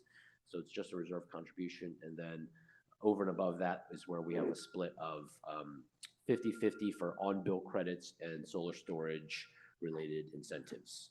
I will note, it's not, actually just covered here, sorry. I'll note that our FAP provided some feedback that they felt that the recommendation should be a 60-40 split, given that that was something that was heavily discussed by the board this past January to determine what is the allocation amongst different areas of our budget surplus waterfall. So that is an item we certainly expect to bring forward for discussion on Wednesday. So that's the only kind of new item of discussion from our board last couple weeks. Next slide, Adrian. Slide 12. Let's see. I've touched on most of this information. The biggest one is the increase of the discount from 5% to 7%. Uncollectibles are still at 1%, so that's holding at a fairly steady place. $50 Carefera on bill credit in the first half of the fiscal year. You can see electricity sales, gross electricity sales around $979 million. The uncollectibles percentage and the other operating revenue are fairly small percentages, so that's where we arrive at net operating revenues at $963 million. Next slide, Adrian, 13. This is a summary of all of the operating expenditures, and we will go into this in a little bit more detail in the following slides. You can see total OpEx around $810 million. Those are operating expenditures, and then under non-operating expenses, we have borrowing interest, local development, total capital expenditures. The noteworthy line item there, of course, is the local development funding. The reason that is under non-operating expenses is because we capitalize those. So whether we spend it or not in the particular year, sometimes we earmark it for certain things. We put it in a separate fund. That's why it shows up as a non-operating expense, even though in many ways it is an operating expense. Next slide, Adrian. I'm on slide 14 now. Just a little bit more on energy expenses. Energy expenses make up about 90% of our total annual operating expenditures, so the lion's share. You can see in the bar graph in the bottom left here, kind of a split of the various energy products, PPAs, hedges, sort of open position capacity, which is resource adequacy, RECs, and carbon-free. PPAs is a fairly small bar. That's not a reflection of the volume that we procure via PPAs, but because our PPAs tend to be long-term contracts, in the money contracts, it shows as a really small bar because the value sort of nets out. Just want to clarify the acronyms, making sure for some of our new members, we want to make sure we emphasize Yes, what they are. Good point. PPAs, power purchase agreements. So for all the contracts that bring forward to the board for long-term new solar projects or wind projects, that's where that falls under. Hedges tend to be short-term hedges. They could be financial hedges or they could be physical hedges. We're not really differentiating there. I guess RECs is the only one, renewable energy certificates. I think I touched on all the other things. I guess the only other just thing of note is we are continuing to be in a rising energy cost environment, unfortunately. We're about 2x what we've seen historically over the last 10 years. So that elevation obviously is continuing to keep rates high, unfortunately. Next slide, Adrian. Here's a snapshot of our overhead expenses. For a number of the line items, they're in line with what we had last year. I'll call out a couple of them. One is personnel costs. We'll go into that in the following slide. We are recommending 15 additional headcount, which is the primary driver there. And the marketing expenditures increases by about $3 million. Two big things. One is, our rebranding efforts are one aspect of that. Expansion in Stockton and Lathrop is another aspect of that. And then the third one is much higher marketing costs related to our programs. So EV charging, home electrification, things like that. We're taking a much active marketing role in those programs. Everything else is mostly in line. Legal is a modest increase. G&A is in line, depreciation is in line. Other professional services actually decreasing, and part of that is a reflection of growing staff size, so outsourcing less, doing more in-house. Next slide, Adrian. So this is a slide summarizing the personnel budget. As I noted, we are requesting 15 additional headcount. That is directly in line with what we requested for this current fiscal year. We expect to end this year out at around 83 people. So 15 additional would bring us to 98, just shy of 100. You can see the split in terms of functional breakdown there. The next slide does show that in a little bit more detail, so I'll touch on that after this. We do have a 3% COLA in the salaries and wages, about a 2% increase for promotions and wage adjustments, fairly modest, and then 13% in merit-based compensation. It's definitely skewed a little higher to merit-based compensation than what we would typically see in the public sector. A big reason for that is because last year we actually adjusted our pay scale so that every single job band actually makes the exact same salary. That was done to try to make sure that we were addressing any biases that may occur in salary negotiations as a DEI initiative. So the way we did that is standardize the salary levels, but then try to have a little bit more in the merit-based compensation. So that's the rationale there. Slide 17, Adrian. Here you can see a breakdown of all the 15 roles that we are requesting. A couple in finance, 4 in local development, 4 in power resources, a couple in marketing, a couple in public policy and legal, and 1 in HR. So, pretty good spread across the organization with the heaviest concentration of local development, power resources. That's to be expected. You know, obviously, we're increasing some of the services and programs that we're going out to market with. And then on the power resources side, we are continue to sign long-term PPAs, power purchase agreements, and that requires quite a bit of active management. So that's really the biggest reason for those two larger concentrations. Adrian, next slide, please. Non-operating activity, obviously the big one here is local development expenditures, which we'll touch in the next slide in a little bit more detail. The only thing else that's really noteworthy here is interest income is increasing significantly. That's really a factor of increasing interest rates.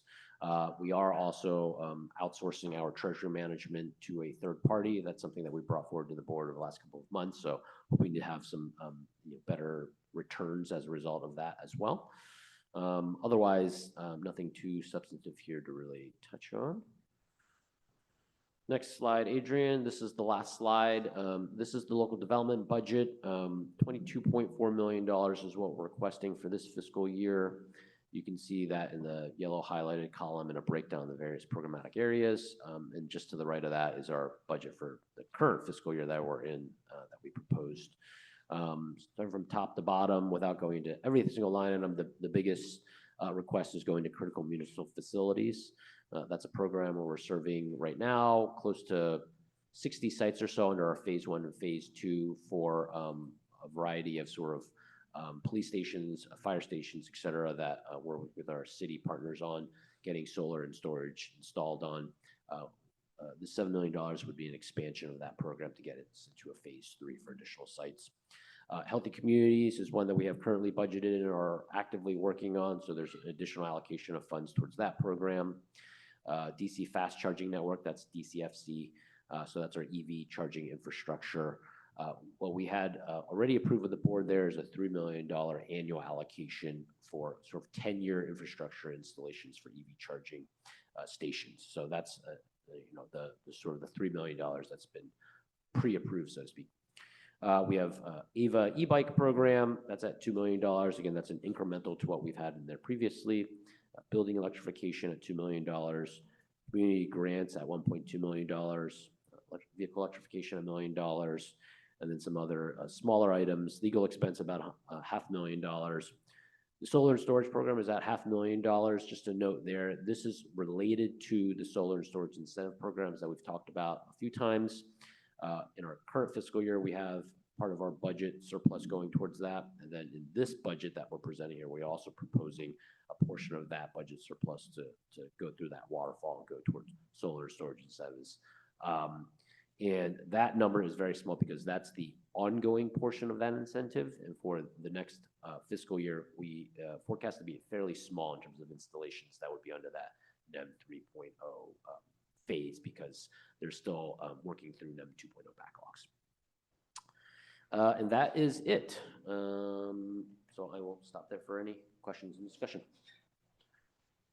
Thank you, Howard. Just to clarify, the last thing, potential to SNS, is that solar and storage, the $19 million? Yes, that's exactly right, correct. Thank you. I'll take any comments, questions. This is an informational item this evening, so we'll go from there for CAC, then we'll jump to public comment, and then we'll continue the dialogue, and then we'll see what we do next. Yes, member. Just clarification on that. For Bright Choice, the discount is increasing because PG&E prices are going up. I'm just wondering what the distinction is between why Renewable 100. Oh, wondering why Renewable 100 is not getting similar discount.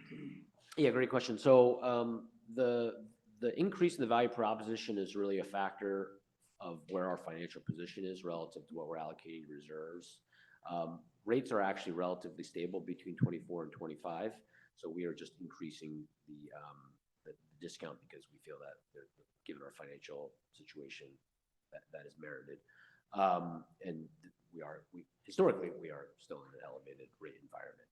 So trying to do everything we can from an affordability perspective.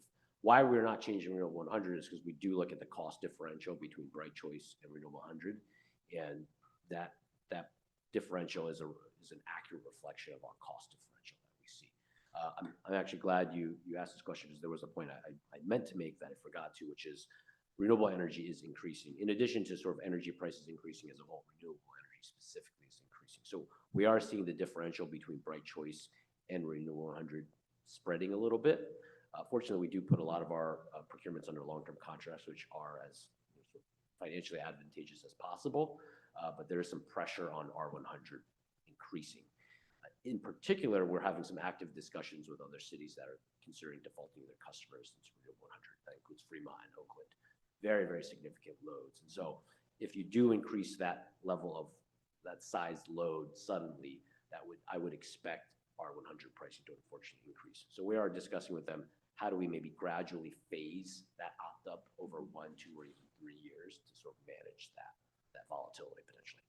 And I keep thinking, is it disincentivizing people to do Renewable 100 if Right Choice is getting more of a discount? But you're saying, if I understand, you're saying it's making it more equal. Right? What we're trying to do is make those an accurate reflection of the cost differential to serve those. Oh, Yeah.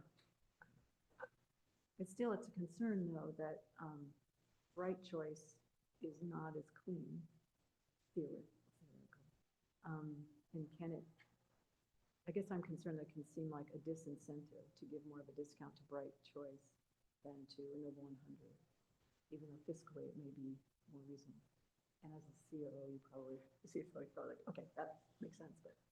But I think it's important to not disincentivize people who are really trying to support renewables. Understood. I think, I don't know if we want to continue this discussion, but I think we want to make sure that we're pricing R100 in a durable fashion.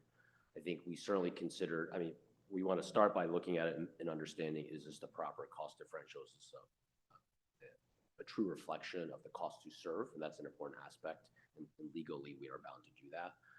There are some considerations of, how could you consider adjusting that and incentivizing greater load on R100? I think the challenge there is that durability aspect, is if you did anything there to lower that cost and bring it to parity to PG&E, you may incentivize more into R100. That, of course, would be good.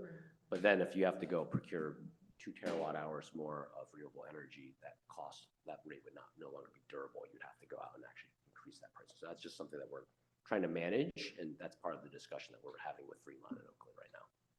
That's a discussion we have in Piedmont. We're trying to talk about incentivizing.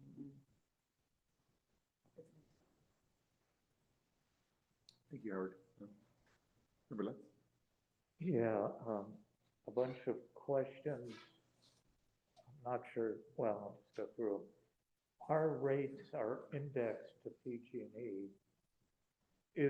And I've heard staff say that there's discussion of breaking the index and setting our rates on our own. Is that still ongoing, and what considerations are happening like that? When will we get the first sort of opportunity to provide feedback on that? Yeah, I would say for right now, we continue to index our rates to PG&E for a couple different reasons. Two that I'll highlight. One is we are continuing to allocate towards reserves until we sort of hit a target reserve level. I think we'll continue to sort of put more funds there, and that's certainly a very important conversation that we'll want to have with the board. Hopefully sooner rather than later, if we're getting nearing that reserve target. There's a slide in here, obviously breaking down sort of how that percentage increases over time. I think the other important factor is we do believe that this current indexing process is a reflection of cost of service. So, PG&E obviously sets their rates in a manner that is cost of service for their territory. Our territory is a little different from PG&E, but as a whole is, obviously looks very similar to PG&E. And as you add City of Stockton, City of Lathrop, that gets in the valley, it actually further looks like PG&E's load shapes, and therefore is a close reflection of cost of service from their perspective. So as you think about changing your rates, I think the question is structurally, what does cost of service look like for our customers? So we would have to analyze that and really determine, is there a benefit or need to change the rate structures? That's one. And two is then if one felt with that analysis that the rate structures are different enough, and you might want to actually adjust those rate structures and adjust maybe time of use hours and things like that, that may have some behavioral benefits. The question is, if your rates are different than PG&E rates, and PG&E rates are still the same structure, and their portion of the bill is the T&D portion of the bill, and that is the larger portion of the bill, is there a benefit to actually having a different rate structure as a CCA relative to the IOU? Because then you have two different rate structures within your one bill. If you're trying to incentivize your customers to use energy at certain hours of the day, and you have a different time of use period, that becomes very confusing for them. So your question is still a good question. It becomes a very complicated topic, though, to determine, do we actually want to change our rates? Is there a benefit, one? And two, is that benefit great enough that you can actually have a different rate structure than PG&E, which is a larger portion of the bill, and actually get some beneficial outcome? Okay. Sort of related to that then is the next item on the agenda is about virtual power plants and distributed energy resources. Those are not running through CAISO, but you were saying that would purchase our power from CAISO or through CAISO. So does that, I mean, I assume at first the distributed energy resources would be such a small fraction of the energy resources that it wouldn't have any cost impact. But at some point, if we get really good at distributed energy resource management, then that electricity is not going through CAISO directly. And at that point, then maybe our rates would differ from PG&E. But I guess it's a long-term question. If we get really good at local development and get a lot of local resources, will that free us? That should, it would seem, free us from paying the transmission charges. Maybe not the distribution charges, but certainly the transmission charges. So just a comment. Brings a great question into the future of our grids. And I do think that as we grow our rooftop solar and our own maybe other ways to generate, that who knows, maybe our bills will really decrease. And as you're saying, they would diverge quite a bit by PG&E's bills because, you know, we will look different, and I would hope that we would look different.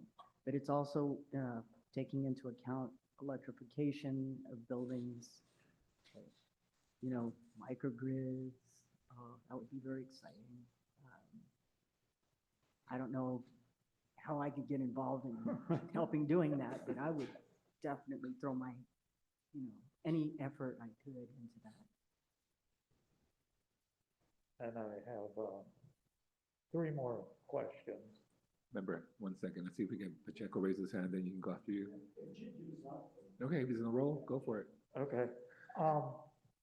What if we wanted to start a new rate, just to make your life difficult, of a 100% local renewable energy? Because I think people would be willing to pay a premium. Some people would be willing to pay a pretty high premium to get 100% local renewable.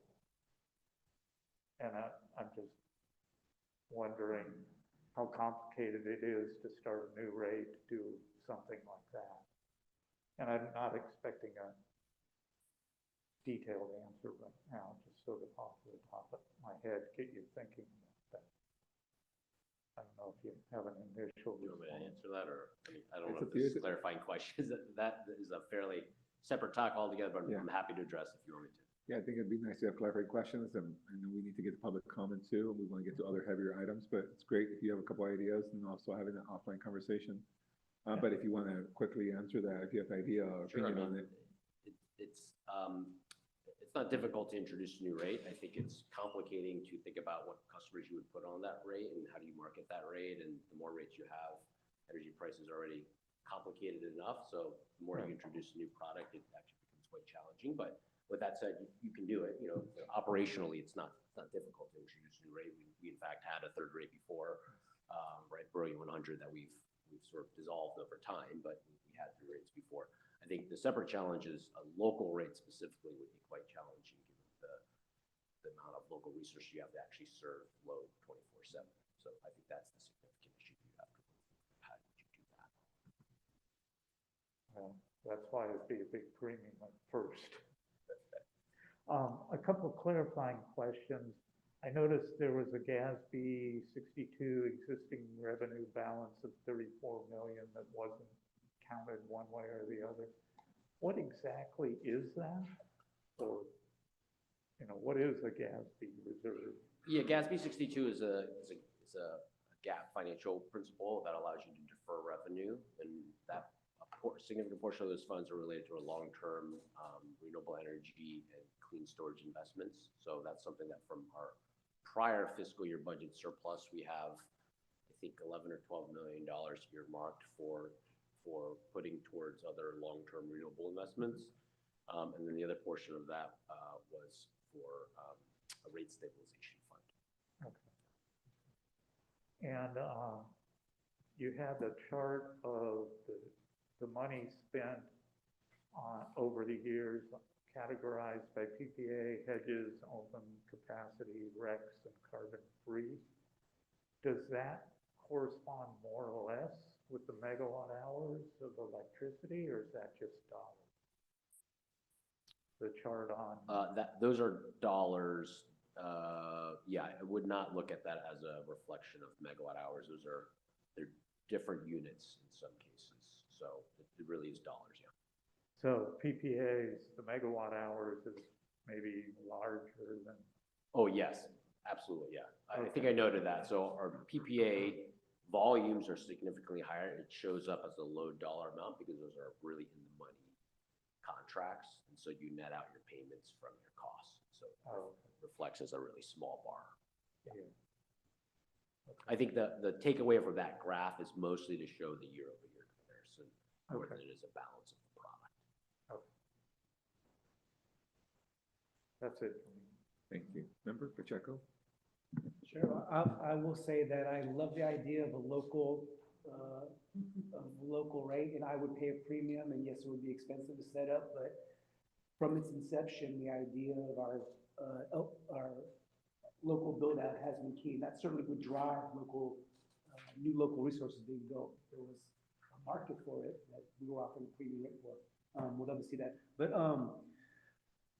totally support staff's recommendation to increase the discount to PG&E to 7%. I understand member of Bala Kassoon's concern that it might suck some people away from our 100%, but I think it turned out that it wasn't that much of an issue, but this actually, I think, makes the agency more attractive to those who aren't even participating and have stayed with PG&E. So I'd rather them come in at 81% from PG&E and hopefully not lose too many from 100. So support staff's recommendation on that. Also have a question. I'm imagining this, you guys were just playing with the numbers, but in looking at the renewable and carbon-free content prediction, also support the change to 81%, target for 81%. Would love to see staff even recommend a 5% higher increase for 2026, even though I understand so far you show the numbers, but again, it's aspirational and can kind of help lead the ship in, saying that we do want even quicker carbon-free content for 2026. For the renewable and the carbon-free, I see like it pretty much is on a course of 4% increase for renewables every year and 5% increase for the carbon-free content. But for some reason in 2027, it changes to 4% for carbon-free instead of 5%, and for renewable, it changes from 4% to 3% in 2028. And was that just you guys were having to play with the numbers, or was it like contracts coming up or what? It's actually rounding, so when we developed the schedule from the time that we got the board adoption, we did a straight line, so it may look that way, but it's not. It's actually sort of just because they're decimal points, sometimes you round it up, sometimes you round it down, yeah. Okay. Yep. Thank you. I think that's it. Thank you. Member Landry? Yes, I have a series of questions also. I also support local renewable energy, and I'm curious whether renewable 100. Do we have what is the component of local? Oh, I'm sorry. I'm sorry.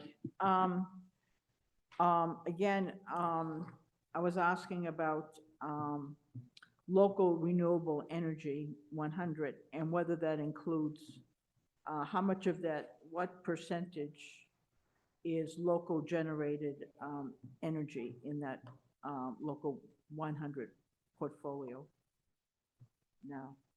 What portion of our renewable 100 portfolio is local? Yes, I don't have that number off the top of my but head. we have some of it, right? Some of it is. Yes, that is correct. Yeah, maybe at a future point, we could find that out, but I would also support a third tier.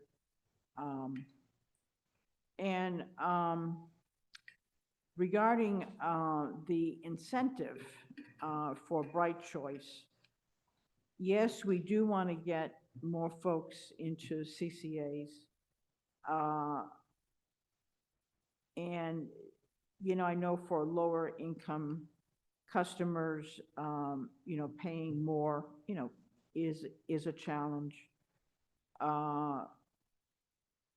And I'd like to hear from the public, their thoughts. But I really want to incentivize renewable energy, and I think Ava Community Energy wants to incentivize that also. I know that there's, as you stated, pressures in terms of what's available, in the coming years. But we clearly, have to, convert from, gas and other climate pollutants.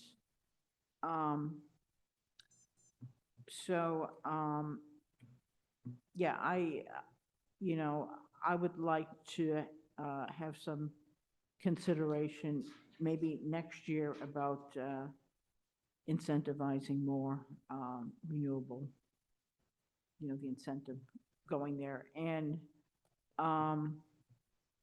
And then in terms of the RECs, you mentioned the RECs, and I know the RECs, they include gas.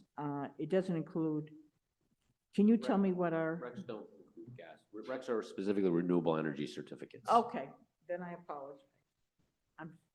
I apologize for that. Thank you for the correction. And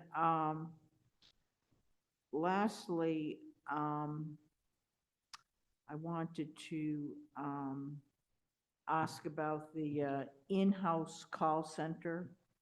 And I know that we are using SMUD personnel now, and from all accounts, they're doing a good job.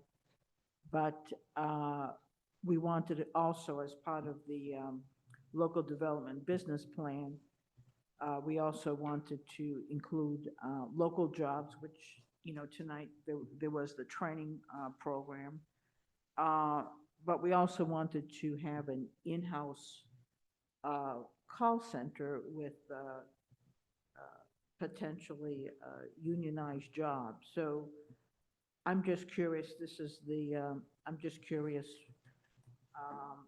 where Ava is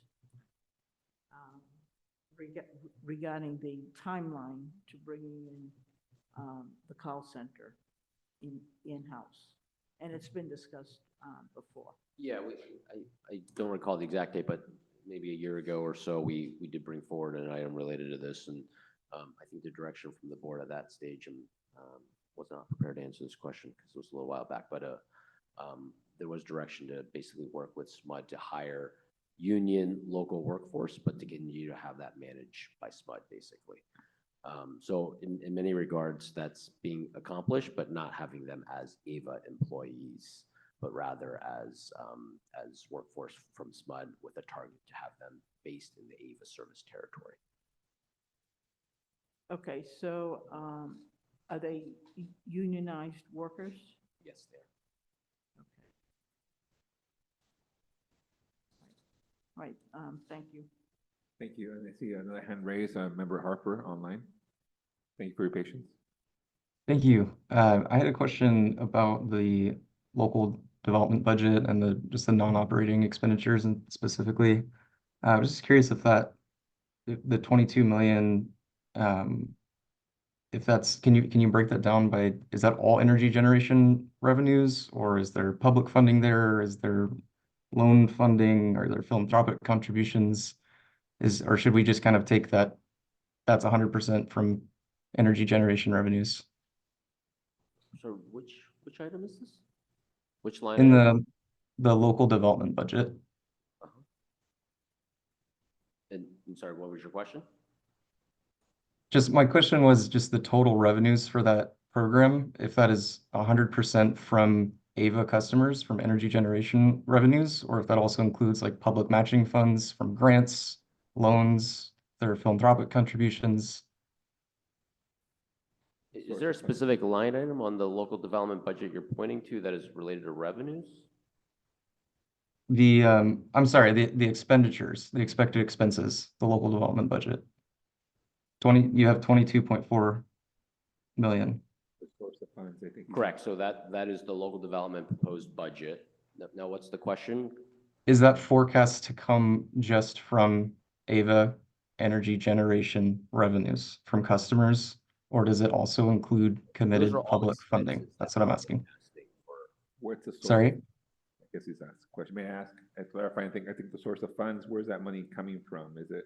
It's from our, sorry, it's from our electricity sales. Where? Okay. It's coming from, yeah. Totally. Does AVA then have targets for public matching funds for that program, or for any non-operating expenses, like to add to the program's Jason, feel free to operations? comment that you wanted to provide. Yeah, I might be able to provide a little insight on this. We recognize grants as we receive them. Budgeting in anticipation for them is not necessarily a best budgeting practice. So when we do receive them, you will see them actualize on the actual financial statements that we produce through the year. But there are grants and other forms of revenue that are in the works that do come on occasion. It's just predicting them has to be at a level when staff submits for reimbursement. Does that help answer your question? It does a little bit. I guess I'm just curious if are there specific targets for helping pad out the program with public funding, or is it just kind of like as grants become available, and then how is that communicated within the budget? Like, is there a report next year that said, yeah, we were budgeting for 22 million, we actually ended up spending 36 million because we found 14 million in grants? Just trying to figure out where, for transparency purposes, that's Happy to address disclosed. that. So this is a summary of our budget that we're looking to allocate towards local development for this next fiscal year. It does not, where it says community grants as an example, we are doing the grant making, so we're providing those funds and grants. We do separately seek third-party funds, federal and state level, to support our programs. That's not covered necessarily in the local development budget in the fiscal year process, because those aren't funds that we're seeking approval from the board to allocate towards those programmatic areas, but we do absolutely seek those funds. I know Annie's on, so she may be able to speak into some of that a little bit more detail. I don't know if you wanted to comment there, Annie. Yeah, apologies. I was trying to get on video and I hung up, so I missed what Jason said. He might have already covered it. But I did want to just clarify that we do have CPUC and CEC grant funding that isn't represented here because it's only for the additional ask. But I can clarify further if there was a gap in the response. And I would just say at a high level, we don't have a magic target number that we're trying to seek. We're in many cases trying to seek as much funding as we can, and I think we've historically been somewhat successful in doing that. But you know, we will always try to continue to sort of leverage our balance sheet and our dollars to seek outside funding at the state and federal level, and you know, always aim to do that. But there isn't a specific target that we put on that. Understood. I think I'd love to have a more active conversation around seeking out public dollars for sure. Just because it's not super clear on the agency's goals or objectives around that. That seems like something that could be really, really important for this committee to basically help provide voice to. Thank you, members. Vice Chair. Oh, I was just hoping maybe you can give Dave an example from the past of where this might have come from or been utilized for. I think we do need to move along because we have two other items. So I'd like to be able to take other final comments and then public comment about the budget, because we still have one other item on DERMS and then the PG discussion. I think we have to be out of here by 9 o'clock or so. Is that right? So I want to be respectful of time and manage it accordingly. I had two things myself, just briefly. The $100 million reserves, it's a lot of money. I think something that, you know, as you work through finding the right balance, and we're going to get to $1 billion of operating expenses, it's just understanding what that dollar means for our reserves, and should it change or be less, so we can reinvest more into local development plan, because I see that in the 24 budget, we're at $48 million surplus, now we're at almost 42. I can see that driven by the additional costs in generating electricity, but then do we not offset it by $6 million and reduce that reserve by maybe $6 million too, so we can at least be par on par at that $48 million, or say $50 million, and reduce that, you know, reserve by so much, because do we need that much money in the bank? I mean, that's a lot of money in the reserves. We're going to $330 million. I mean, unless there's a real use case that we need to really hedge our bet from a light turning off for 430,000 million, you know, really having that support for that $430 million is critical, or can we invest more in our community to really make a difference and really move that needle further forward? And then the bigger delta, and talking to another policy expert, talked about resource adequacy and the cost of that going, like you heard, 2x. What does that mean for the band, the probability of where we're going to be at on that cost? And should we really understand sort of the barrier, the walls, we're in the 5% probability, 95% probability, and where are we in the middle for this budget? So where are we in this budget based on cost analysis? Are we looking at the best case scenario, worst case scenario, or something in the middle? So that maybe that's something you want to bring forth to the board of directors next time. But I think that's where I would be, like, understanding what's the probability of this cost based on resource adequacy, and then really understanding what are we really investing in our community. Can we at least be on par from last year and reduce that overall reserves? I think those are sort of my high level points. You don't have to speak to them now, but I think I have concern about the cost of energy and where we're going. It's going to be super expensive. So I think that's sort of where I'm seeing this budget.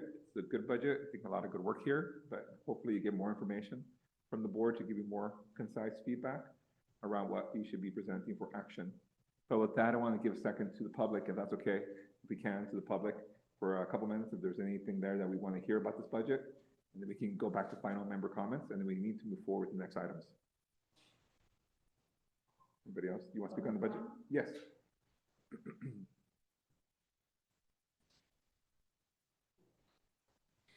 Thank you for your patience. Please.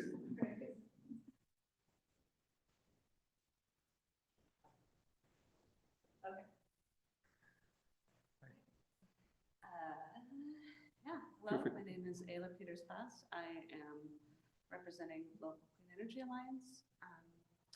We would like to ask the Community Advisory Committee and the board to consider investing $15 million out of any budget surplus or fiscal year budget into a community resilience hub program. And there it is.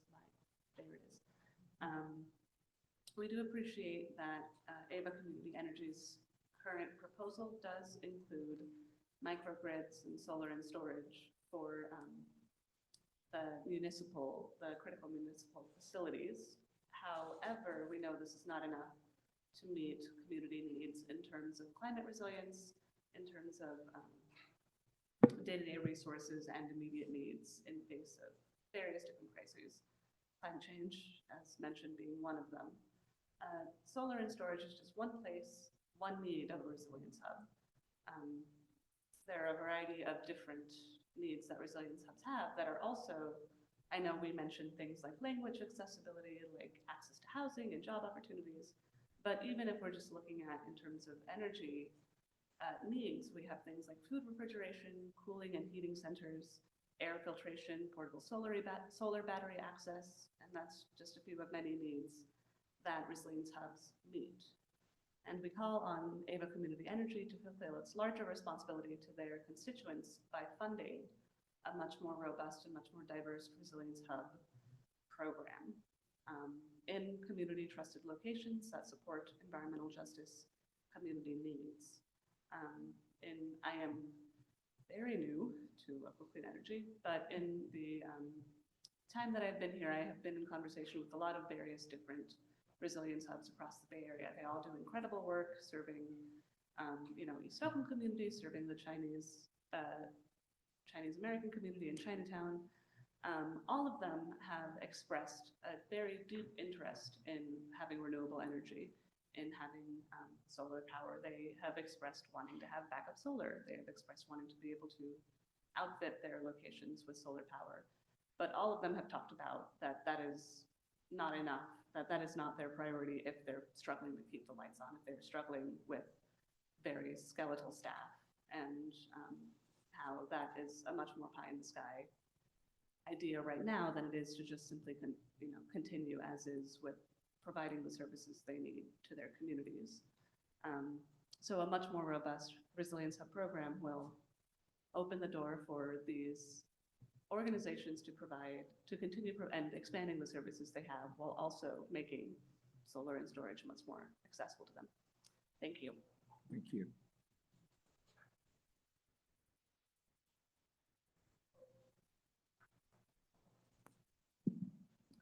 Yeah, thank you. I want to also support Ayla's ask in that $15 million ask really is for community-based organizations across Ava Community Energy Territory, Alameda County, and San Joaquin cities, who are community-based organizations who are doing lots of really good resilience hub organizing, and just recognizing that in an emergency, in a crisis, the ones that are responding are these often lowly and hardly resourced organizations and community mutual aid efforts. So I really want to uplift that.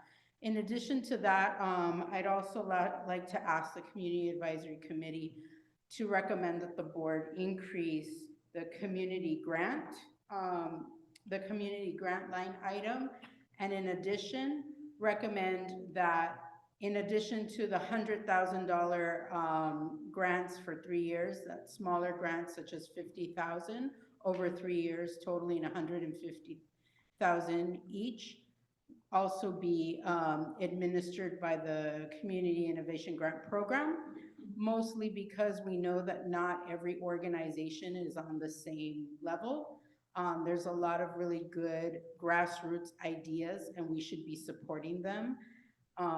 And one thing I want to say is that there's like an immediate need for things, not just resilience organizing and resilience needs, but there's also needs from organizations to do education about understanding your utility bill, what kind of programs are available to get discounts on your bill. What if you received a notice that says your power is going to be shut off and you didn't know that there's actually organizations that exist to pay your bill and help you catch you up so that you don't have your power turned off.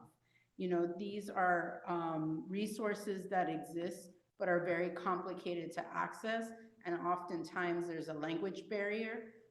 And just recognizing my mother, although she spoke English and Spanish, was illiterate. She couldn't read and she couldn't write, and actually depended on me to do that for her as a child, in the same way that many immigrant families depend on their bilingual children to translate and interpret for them. So, this agency could be also creating, and I mentioned this to another committee, they could be creating a program that prevents power shutoffs. And they did this back in 2021 and never again. And similarly, in the past was the Community Innovation Grant Fund that was done 1 year and then never again, and we had to fight to get it back. So I think the point is, these need to be annually funded. Thank you very much. Thank you. Thank you. Thank you. Jessica. Excuse me. Any other public comments? There's no hands raised at this time. Thank you. I think Member Pacheco, you had another comment. Member Landry. I have a question, but also I want to comment that Chair Hernandez's, your point on asking the board to consider lessening its surplus or its reserves and using more for local programs. I support that, and I hope that whether it's you or the vice chair, whoever's reporting to the board, that they make a point of saying that to the board. I support that as well. And also, I would like to hear more about what the LCEA, we're talking about for community resiliency grants. That kind of ties in with if we use some more of our, if we can use some more of our reserves for programs, that might be a funding mechanism for that. But a question though, as for the staff, I'm glad to hear it sounds like some people got some raises. I'm all for people getting paid for their work, but I don't understand the merit-based compensation. The standardization, I understand, but what's the merit-based compensation? Is that bonuses or what? Yeah, it's variable year-end bonuses for performance, so merit-based, yeah. Okay. Okay, thank you. Member Landry. Thank you. If I may, Chair Hernandez. Yes. I didn't hear the amount, the additional amount from the surplus from the public comment. Was it 15 million or 15? Yeah, 1.5. Okay. Which I would, which I would support. I think that, as was just stated, we need to have some of the surplus reinvested back into the community through greater resilience hubs, education on utility bills, and how to catch up on those bills, which and I will take just a second of privilege here. I'm a social worker with Alameda County, and many times the clients are calling me when they're about ready to get their PG&E, or I should say their energy bill, shut off. And it is sometimes very hard to find those resources. So I certainly support money going on educating the public on catching up with their bills and providing support. I also I think for the smaller grants, for them to have the assistance through the community innovation program would be helpful also. So in any motion, I would hope that we would incorporate some of these suggestions. Given this is an informational item, we're not necessarily going to give a motion. I think we'll just provide back some feedback to the vice chair, to the board of directors on Wednesday. That's great. Actually, I'd like to ask a question. What would it look like if we actually added this, what Jessica and everybody have been talking about, these community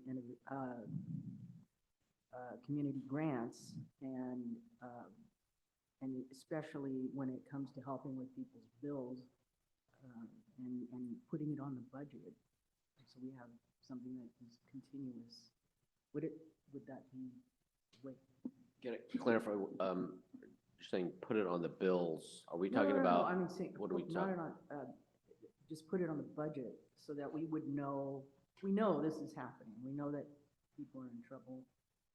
You know, is it possible to put it somewhere in the budget and name it or? Can you maybe be, a little more detail on when you say it? So- We well, do have for a portion instance- for community grants, but I'm not clear if we're talking Yes, about. for bill say, the discounts Community or- Resilience Hub, the, other, for small community-based organizations that are geared towards helping people understand their bill, towards people understanding or helping people who are going to be cut off. And maybe even a fund for folks that are in that situation.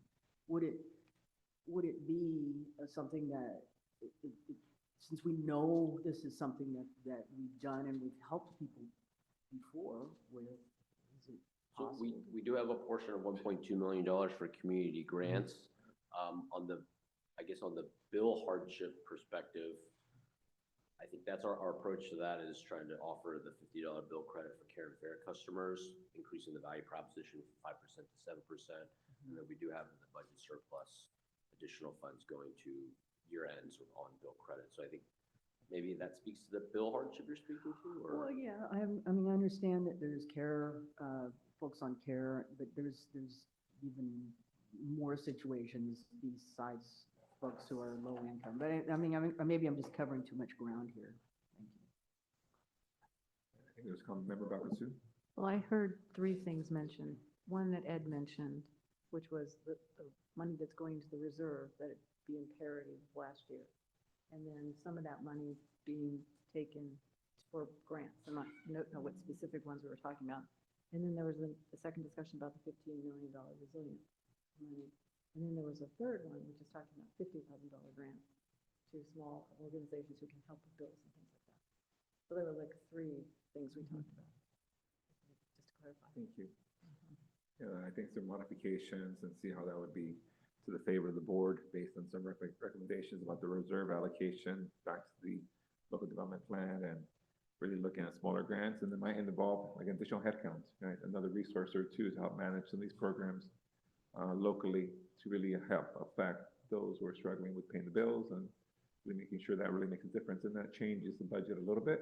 But those things that we can maybe suggest to the board and then bring that feedback. So when they come back from staff to have the budget approved, hopefully then you have board support to bring that adjustments to the board to the next final budget, then we would recommend for approval. If not, then we don't see those actions or those adjustments, then we go back to the board, and when they bring it forward to say, hey, this is what's being recommended, we'd like to see these changes as well. So we have two bites at the apple. That's how I see it. Any other comments? Because I'd like to move forward to the next item or two. I am concerned though, Adrian, is it 9 o'clock we have to be out of this facility? 10 o'clock. 10 o'clock, whew, okay. Can we take a 5-minute break and we'll come back? Just a quick 5 to 7 minute break, 8:32 if we can, and we'll come back and finish the two items. Thank you. Anyone have an Apple?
Test.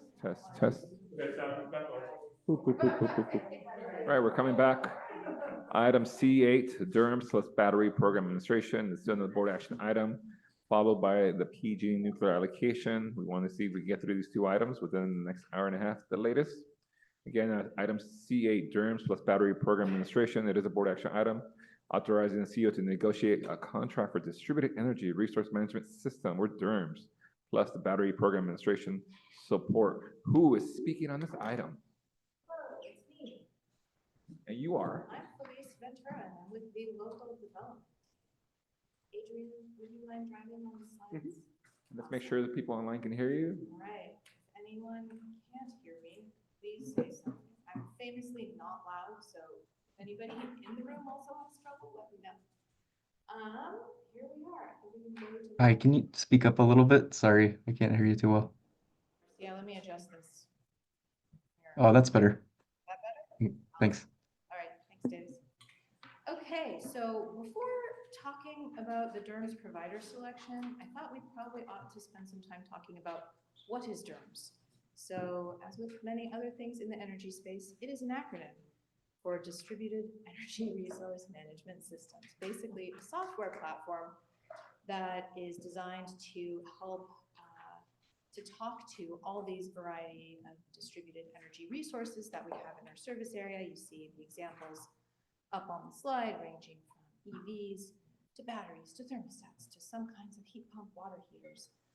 It's important to note when we think about this, sure, we have a lot of these today, but we actually expect the population of these distributed energy resources also to continue growing over time. Next slide, please. So why does AVA need a DERMS? I think, what I was trying to capture with this graph here is that this is a really complicated space. When we think about distributed energy resources and all of the complexities around using our clean energy optimally, there's a lot of variables to consider. This is just a few of them. So to actually use that energy optimally, we need a tool to help us do that, and that is this Distributed Energy Resource Management System, or DERMS. So that wise use of that renewable energy when it's abundant helps us reduce demand on the grid at peak times. It also, of course, helps us use what we already have wisely and not worry as much about getting additional energy to meet that demand. It also allows us to see that the DERs all around our service area are taking that action so that we can plan better for how that demand or how demand will come online. So it's a pretty important tool that has a lot of benefits. So some of those benefits are that we have savings that can result from using that renewable energy when it's abundant for the customers with the DERs, as well as for AVA at the organizational level. As I mentioned, it can lower grid strain as well as reduce greenhouse gas emissions by reducing demand on the grid at peak times. It also allows us to help our customers understand how to manage these, frankly, really pretty complicated devices under a wide variety of conditions. You may not want your battery at your home to do the same thing on a sunny summer day as a winter day where we might have a blackout. So to be able to be proactive in considering the range of outcomes that you may want your battery to take is part of the goal here. So that I think is the big picture on this slide. Next slide, please, Adrian. So I think it's helpful, or at least for me, to walk through like a literal example of what this software portal means. So we're going to start at the single home level with a DERMS. So basically, this software system, it will start out by receiving data from a home, a device in a home, for example. That data would be something like the state of charge of that device at a particular moment in time. Then thinking back to that graph on the last page, we also have variables from the customer's rate, the rate that would be applied to energy used at that time as well as in the future, what weather is going to happen next, as well as greenhouse gas intensity on the grid. Given all of that information, as well as customer preferences for what they would like that device to do, that device can essentially make decisions that are complicated under different scenarios, right? So here's two of the scenarios that we're talking about. You can decide to charge from solar or charge from the grid, or maybe do both in some share, or discharge energy into the home or back into the grid. So the DERMS essentially crunches all those numbers of those various options that the device can do. Then it sends a message back to the device at the customer's location, telling the device what is the optimal outcome, considering this broad range of data. So, and then at the very end, it's really important that we actually understand that that event took place. So that data on what action was taken by the device at the home gets sent back to the DERMS. So again, we can begin to understand how those devices behave and plan better for their behavior over time. Take the next one, please. So this, when we think about this in aggregate, this idea of many sites with many devices begins to get us toward that idea of a VPP. So we might have many sites with batteries being operated together. We may have many sites with EVs being managed together, and we may have many sites with multiple devices at any site. So we're just kind of layering on complexity so that we understand how we get to this idea of a VPP. Again, all of these devices on their own are really small, but if we can manage them as they grow and as a group, we have a lot more latitude in how we plan for them and how to get them to optimally use renewable energy when it is abundant. Okay, I'll take the next one, please. Virtual power plant. So apologies, I didn't tee that up. It is on slide 3, and feel free to stop me for acronym soup checks. Okay, so now I think we're ready to talk about the DERMS solicitation itself. So we released an RFP back in November to acquire a software system. We got 6 bids back from industry leaders across this growing space.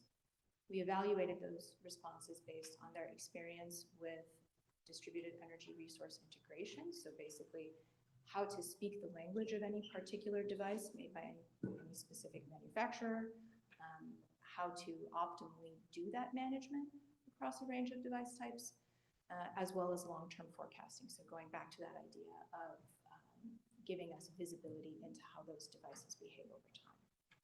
We also assessed the platform's current scale, what devices it manages now, and its ability to grow across DERs to accommodate more devices of a certain type, as well as a wide range of devices in the future, as well as expertise in those particular languages that each of those devices speak, and cybersecurity. Obviously, if we have communications going on, we want them to be very secure.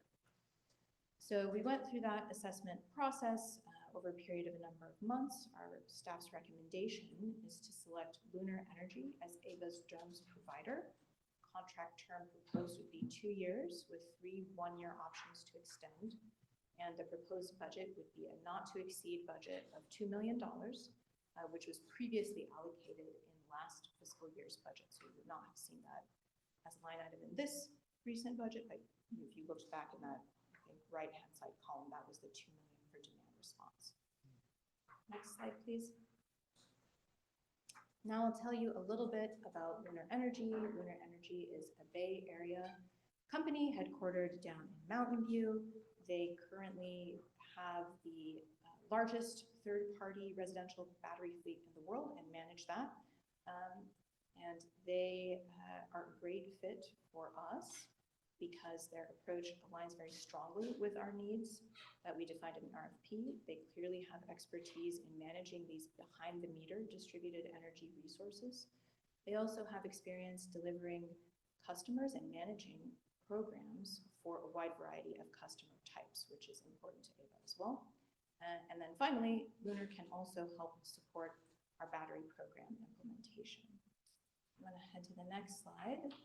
I'll give a little bit of an overview on specifically how the DERMS is envisioned to support that battery program. So starting out, a little bit of program design support, providing data to us to inform key program design decisions. An example of that might include an understanding of how many languages and how many languages going forward need to be spoken by our DERMs to communicate with different batteries to ensure that those batteries can communicate with us and that we have that free flow of information. Eligibility check, so verify that the batteries are online and communicating and that they continue to stay connected. Battery optimization, so actually crunching those numbers, taking in that data from the site, optimizing it with all of those other variables, as well as being able to orchestrate all of those batteries in a coordinated way to form the virtual power plants that we talked about. Finally, on administration, they can help us enable online program enrollment. So being able to enroll at least online and potentially in other ways if needed can happen smoothly that way. Handle the ongoing and also upfront incentive payments and manage customer support that might be needed to keep those devices connected to the DERMS. So those are the primary ways in which that DERMS portal could support the program. I think that's my last slide. Checking on that, it is, okay. Thank you very much. And so just to speak to Lunar, they are going to support with the resource management system, but do they have other services as well? So the DERMS component is one of the things that we would procure under this contract, and then those additional battery services that were on the last slide would be the additional items under that agreement. Okay. So they're able to support with battery deployment as well. So that those particular activities would be how they support the battery deployment. So we would not see them, for example, in market or doing marketing around this program. That would be a different entity. Their strength is really on that software and software device management side. Thank you. Questions? I'll go with Member Pacheco. Yeah, okay, thank you. A couple questions. So the RFP got by me, I didn't even see it. So a couple questions about both the RFP and our program, our program. First of all, what do we believe the size of our program, VPP program, will be? Has it been designed yet? And we're just looking for a provider to actually provide the service? Or, yeah, my first question is, what do we believe the size of our VPP and the timeline for our implementation, regardless of Lunar? Lunar, yeah. So this is a great question.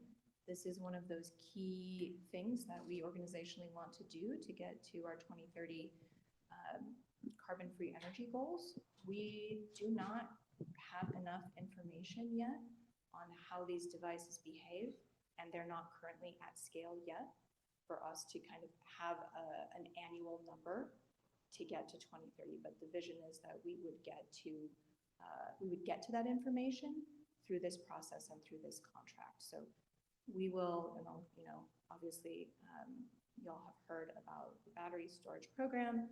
There's also a managed charging program that would fall in under this that will be presented, I believe, next month as well by one of my colleagues, and that will fall under this umbrella as well. So those would be the two primary sources of devices kind of enrolling and being managed under that DERMS portfolio. So, so I have actually a couple of questions, but so following up on that, we're looking to them not just to provide the actual service of monitoring the VPP and making it send or receive, whatever. We're looking to them to help us design our program. I would say that they're giving us data to help us design the program, right? So there's some very specific technical information that we need to understand to essentially set program guidelines that are functional in the market. This is a very fast-changing space from a tech perspective, and we need their kind of third-party expertise on things like, API protocols and communications standards to do a final job of setting those standards for the program. Yeah, since our inception, we've known that we wanted to do this. In fact, one of the best projects we ever had that didn't happen was when they were going to shut down the power plant down at Jack London Square. And I was so enthused about that, and I was really disappointed when that fell through. So I'm glad to see that we're moving on this. But now a couple questions about, at that time, one of the things that we built into our RFPs was whether, or in the scoring, was whether or not a provider was within our service area, and whether there were going to be jobs created by that contractee in our service area. So my question is, they're in Mountain View. Do they have any EVA service area employees or? They definitely are not headquartered in our service area. I don't know where all of their employees live. I will have to kind of check back and see what was assessed on the score sheet, but they did not get, as I recall, those points for having local employment. But that was in the RFP, was a That was local? in the Okay, I didn't see the RFP. Yeah, it's still on the website if you're curious. Okay, I will. And for instance, back when we were looking for someone to control our data, we actually had a company that was in, I think, Milpitas, who was going to move into our GridX, was literally going to move their shop like 6 blocks to get into our service order territory. Because part of this agency's vision from its inception was create local jobs, and we circulate the money in our economy. I mean, Mountain View's not that far, but that's their economy, and that's a different CCA's economy. Well, I can sure try. Okay. But I don't think we received any bids from anybody more proximate. Okay.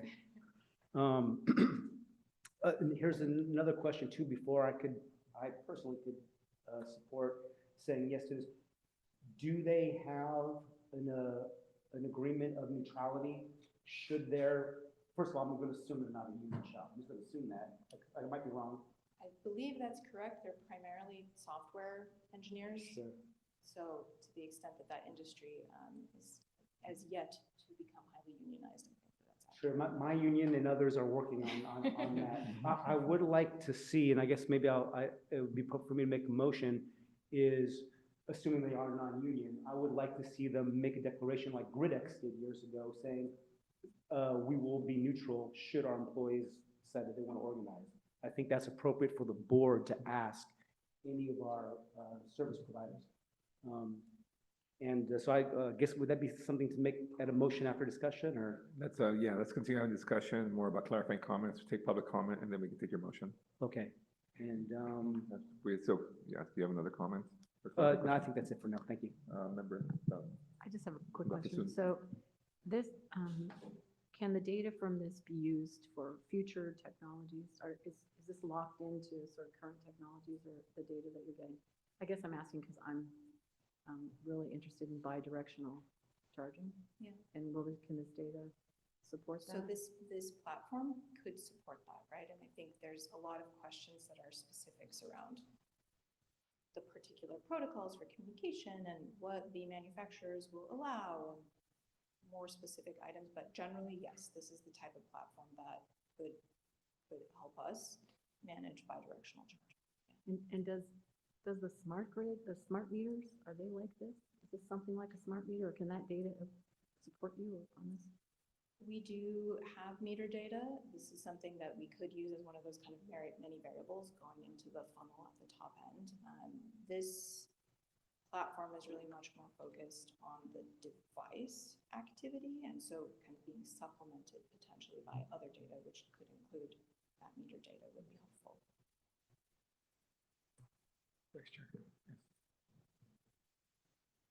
Okay, thank you. First of all, I come from the computer industry, and I really wonder how this is all going to break out when they really start getting complaints about privacy. I remember hearing that you can actually monitor a power line, and you can get data from a computer. And I believe me, I was working with Sun Microsystems and all kinds of other large computer companies. So privacy is maybe something that could be a risk factor for this program. Second, are there any other implementations similar to this have progressed any further than what we're starting here? Are there examples? Yeah, so maybe an example that I would point to that Lunar is actually supporting is the PG&E Peak Power Rewards Program. And so that is about 27 megawatts that was dispatched for about 3 months straight over last summer, over a 2-hour period. I don't know off the top of my head exactly how many batteries that is, but it's a safe bet that it's a pretty giant number. So that I think is one program that exists where, you know, there was what I would describe as like proof of concept for where DERMS or a DERM strategy may want to go. Well, I certainly know this is very necessary. We simply cannot control our power in the blind, and there's just too many complications. But yes, thank you. Member Pacheco, just making sure.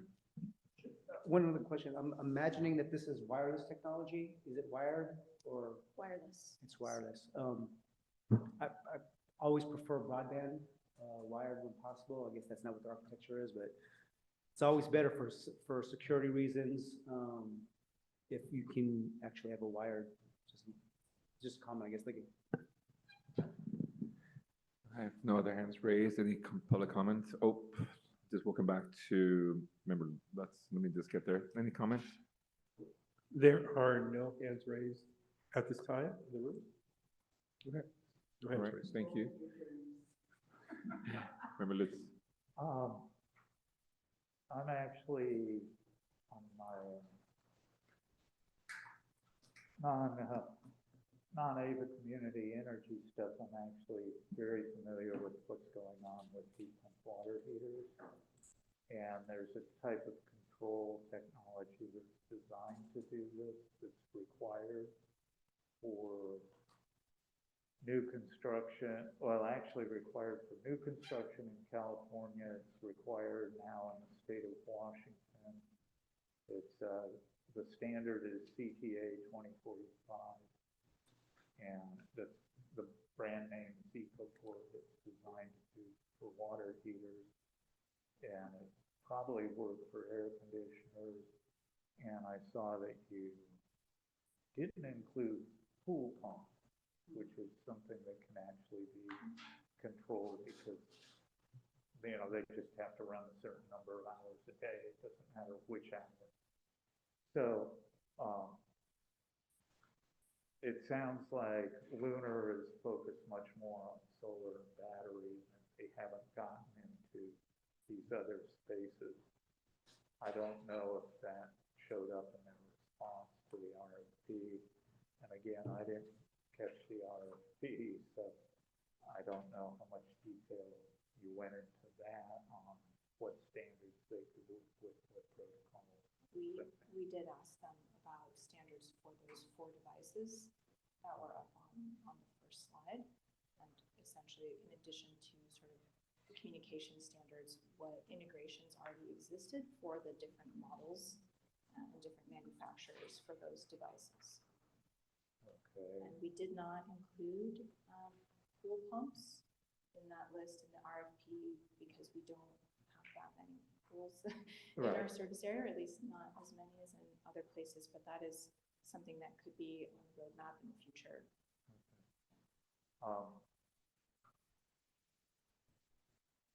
And then I'll have to look at the RFP and I might give you a call and see what they knew. But I like the idea. A question I had was how, from AVA's point of view, AVA Community Energy, what are you going to tell when what's her name tells you we need to get more power? Who's going to call? Does somebody call Lunar and say we need the kilowatt hours on the kilowatts on the grid now? Or how does AVA interact with the virtual power plant? You gave the perspective from the individual battery, but from AVA's perspective, what's it look like? Yeah, I think that's going back to one of the earlier comments. I think this is what we need to learn of what that looks like in an efficient manner, right? So we have a series of agreements with customers who would enroll in this program.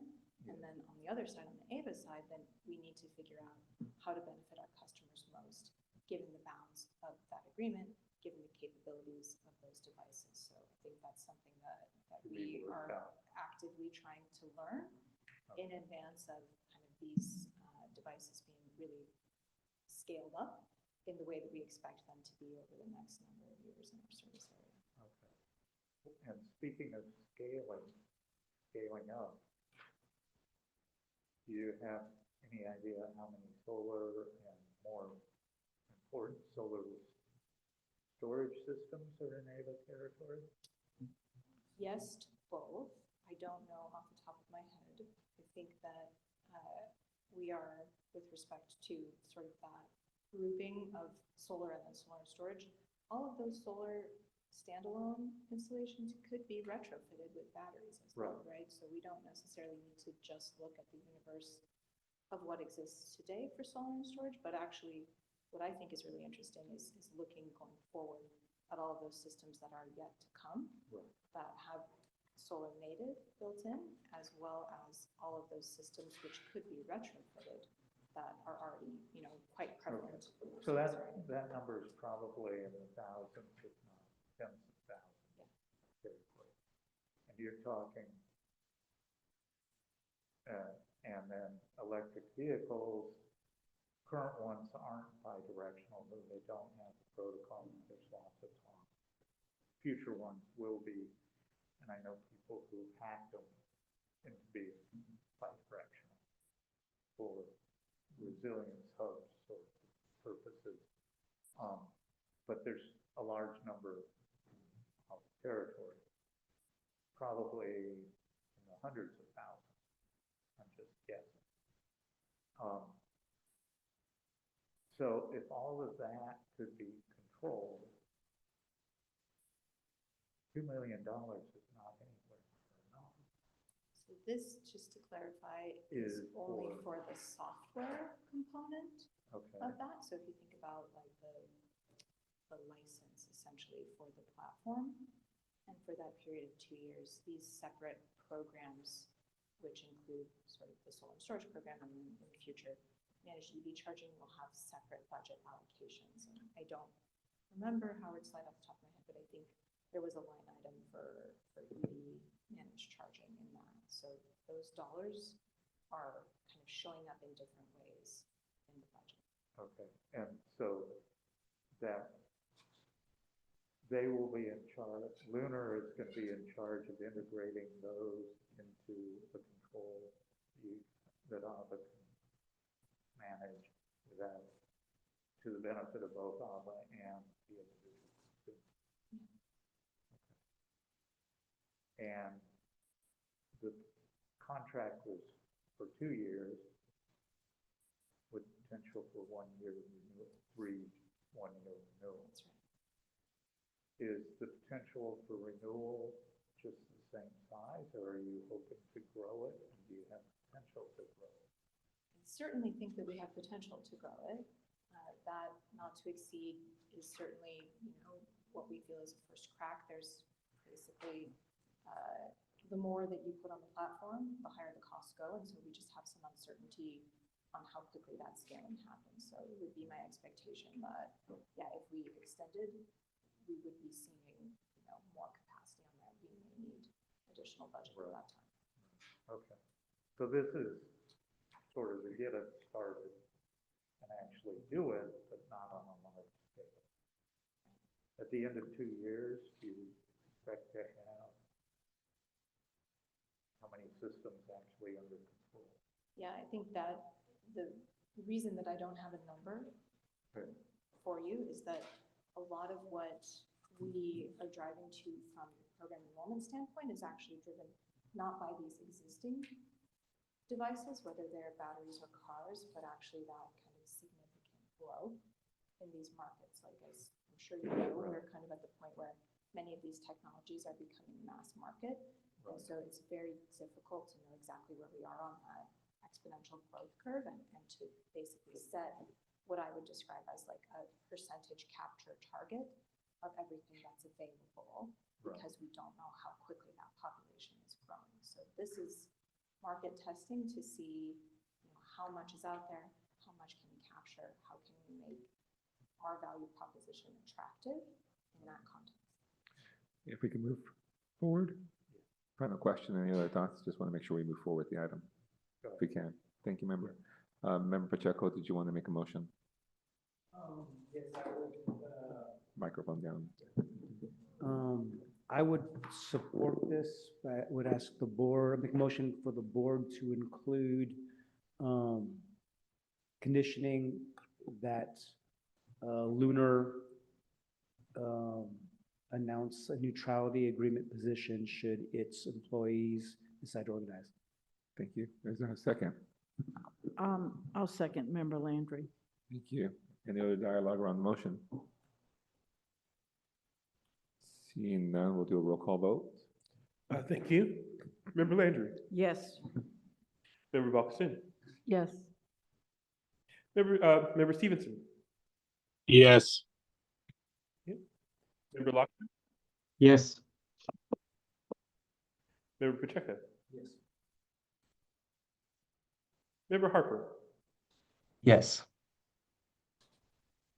Member Lutz. Yes. Vice Chair Souza. Yes.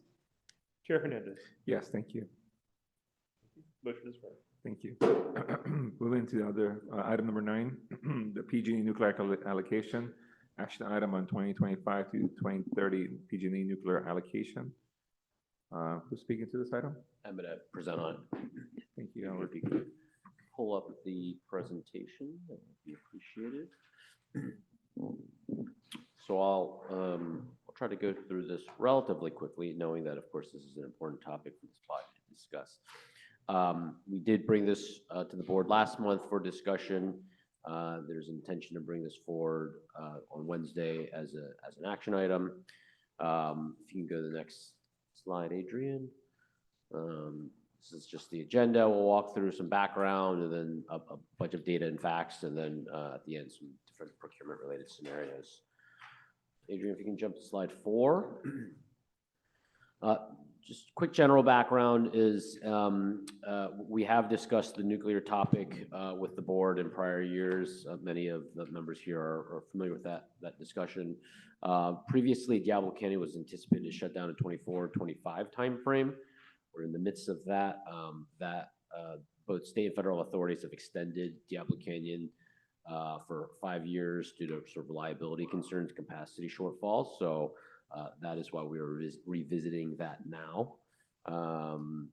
Next slide, Adrian, slide 5. A little bit more detail on the prior discussions that we've had with the board in 2019 and 2020. In April of 2020, we brought forth an item to the board regarding accepting large hydro allocation as well as nuclear. The board voted to accept large hydro, reject nuclear. That decision passed with a 10-5 vote. In December of 2020, we brought back a separate item to the board about accepting a nuclear allocation to resell it. That was passed with a 10-2 vote. Next slide, Adrian, slide 6. So in December of 2023, about 6 months ago, the CPUC adopted a decision to extend operations at Diablo Canyon until 2029 and 2030 for each of the units respectively, Unit 1 and Unit 2. With that extension, PG&E has an obligation to offer the nuclear attributes. This would be to all load serving entities in CAISO. And then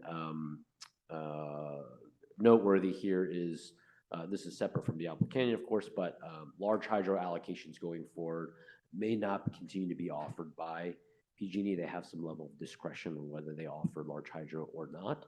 And so for future years, we anticipate some concerns or risks that they may not offer that going forward. The last point here is just noting, this is not directly related to Diablo Canyon or anything with the nuclear allocation, just noting that on the horizon, we expect some emissions accounting changes that have been proposed already to be implemented in the 2028 timeframe. which would change the current emissions accounting methodology. That would be a 24/7 tracking emissions accounting methodology. There certainly is some uncertainty about that occurring in 2028. That's a little ways off from now, but implementation of such a system would be quite lengthy, and they're already delayed in what they've anticipated doing in terms of milestones leading up to that. Next slide, Adrian. Slide 7. Just a little bit on energy markets. We've discussed at length and at various times just upward pressure on energy prices, renewable energy prices specifically. So we've historically seen renewable energy credits trading in the kind of $10 to $15 range. They're currently in the $70 to $80 range, so about a 5-fold, 6-fold increase. On large hydro, we've seen a similar increase in that pricing over the last couple of years. Previously in the $36 range, now in the $20 to $30 range. Historically, there's not really been any market for nuclear attributes. It just hasn't been something that has transacted. So uncertainty on what that would potentially look like. There are a variety of issues and reasons why pricing has increased. Capacity shortfalls, more extreme weather, higher load, higher demand.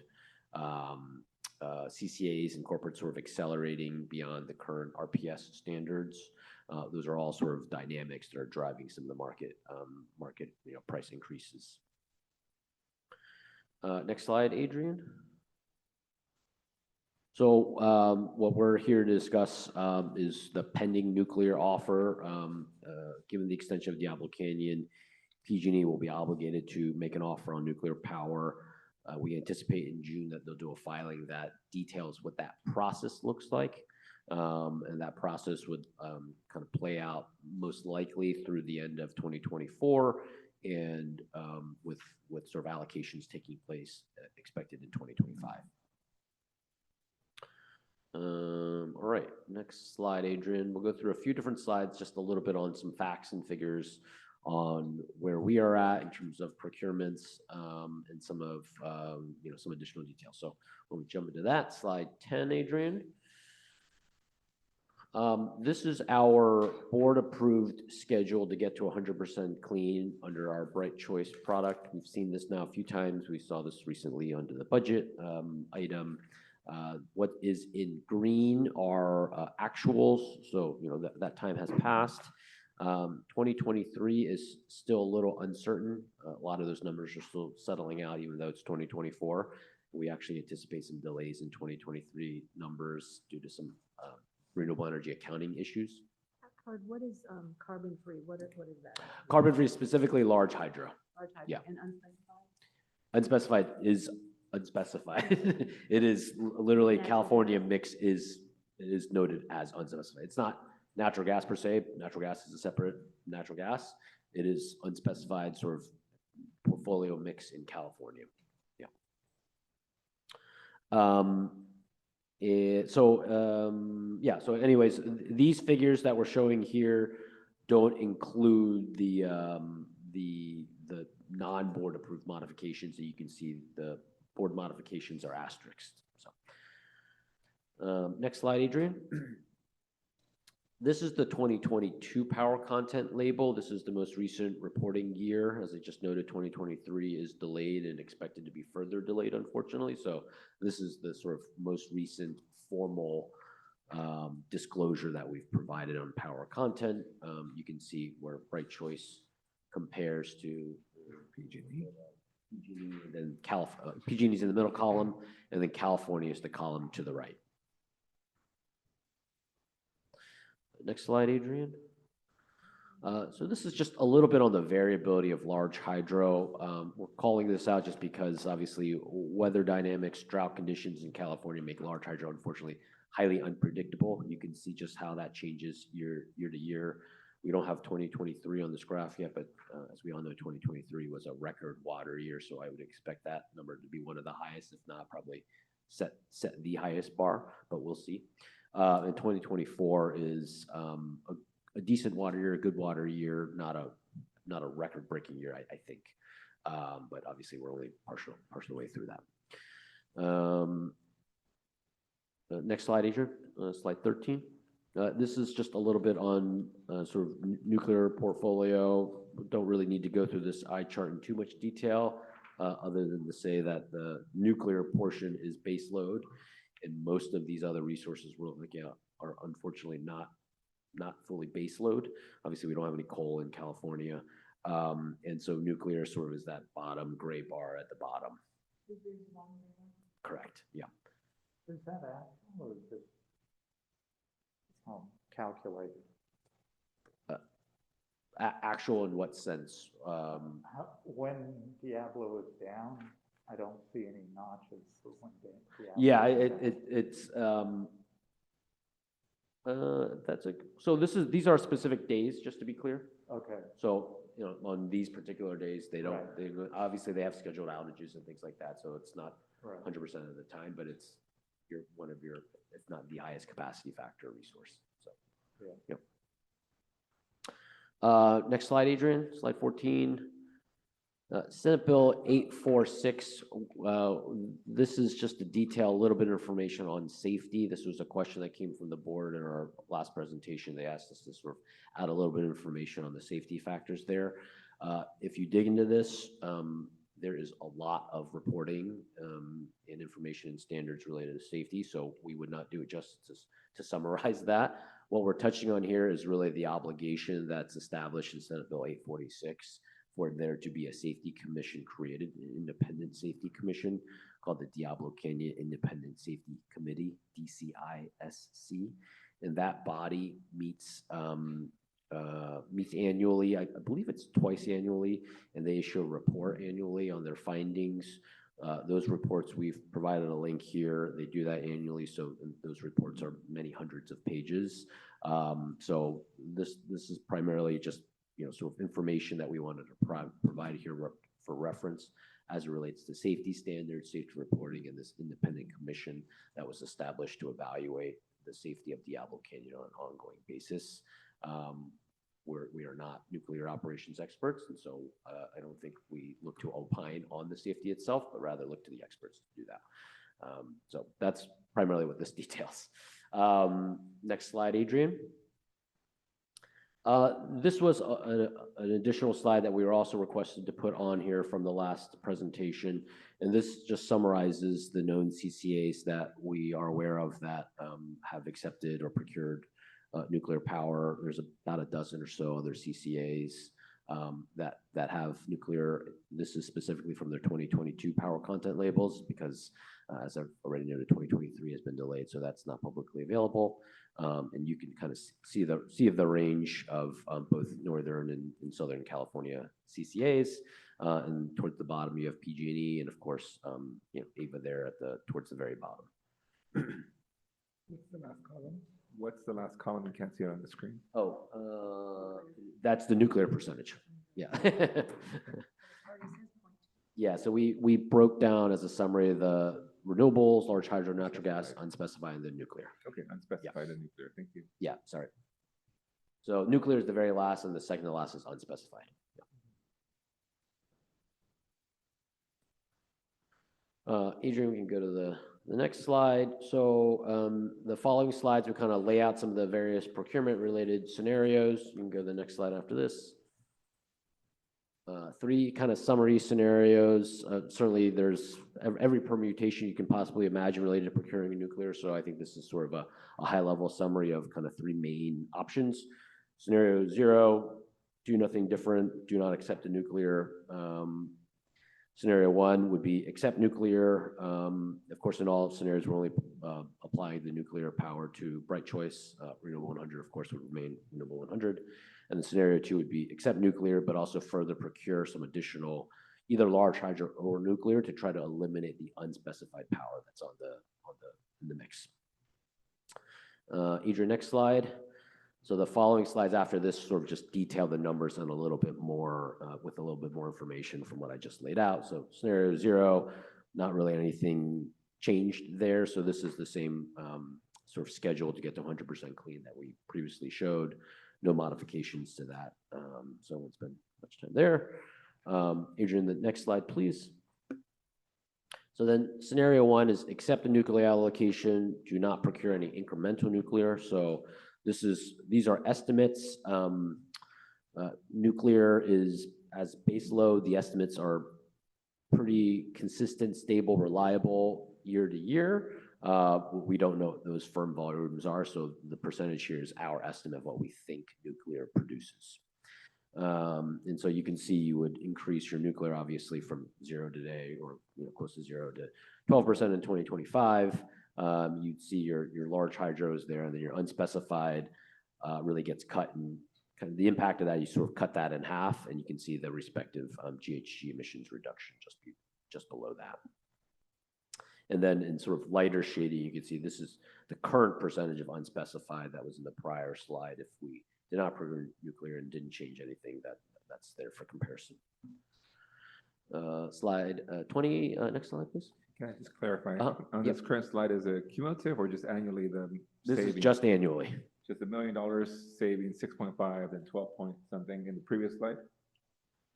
Previous slide. So previous slide here, the savings are really associated with, because the nuclear allocation is free, the savings are associated with procuring less large hydro in the market. Is that per year? So it's not cumulative? That is per year, correct. So 2020, so there's no savings in 25 to 27 because we're using all of that to offset our unspecified.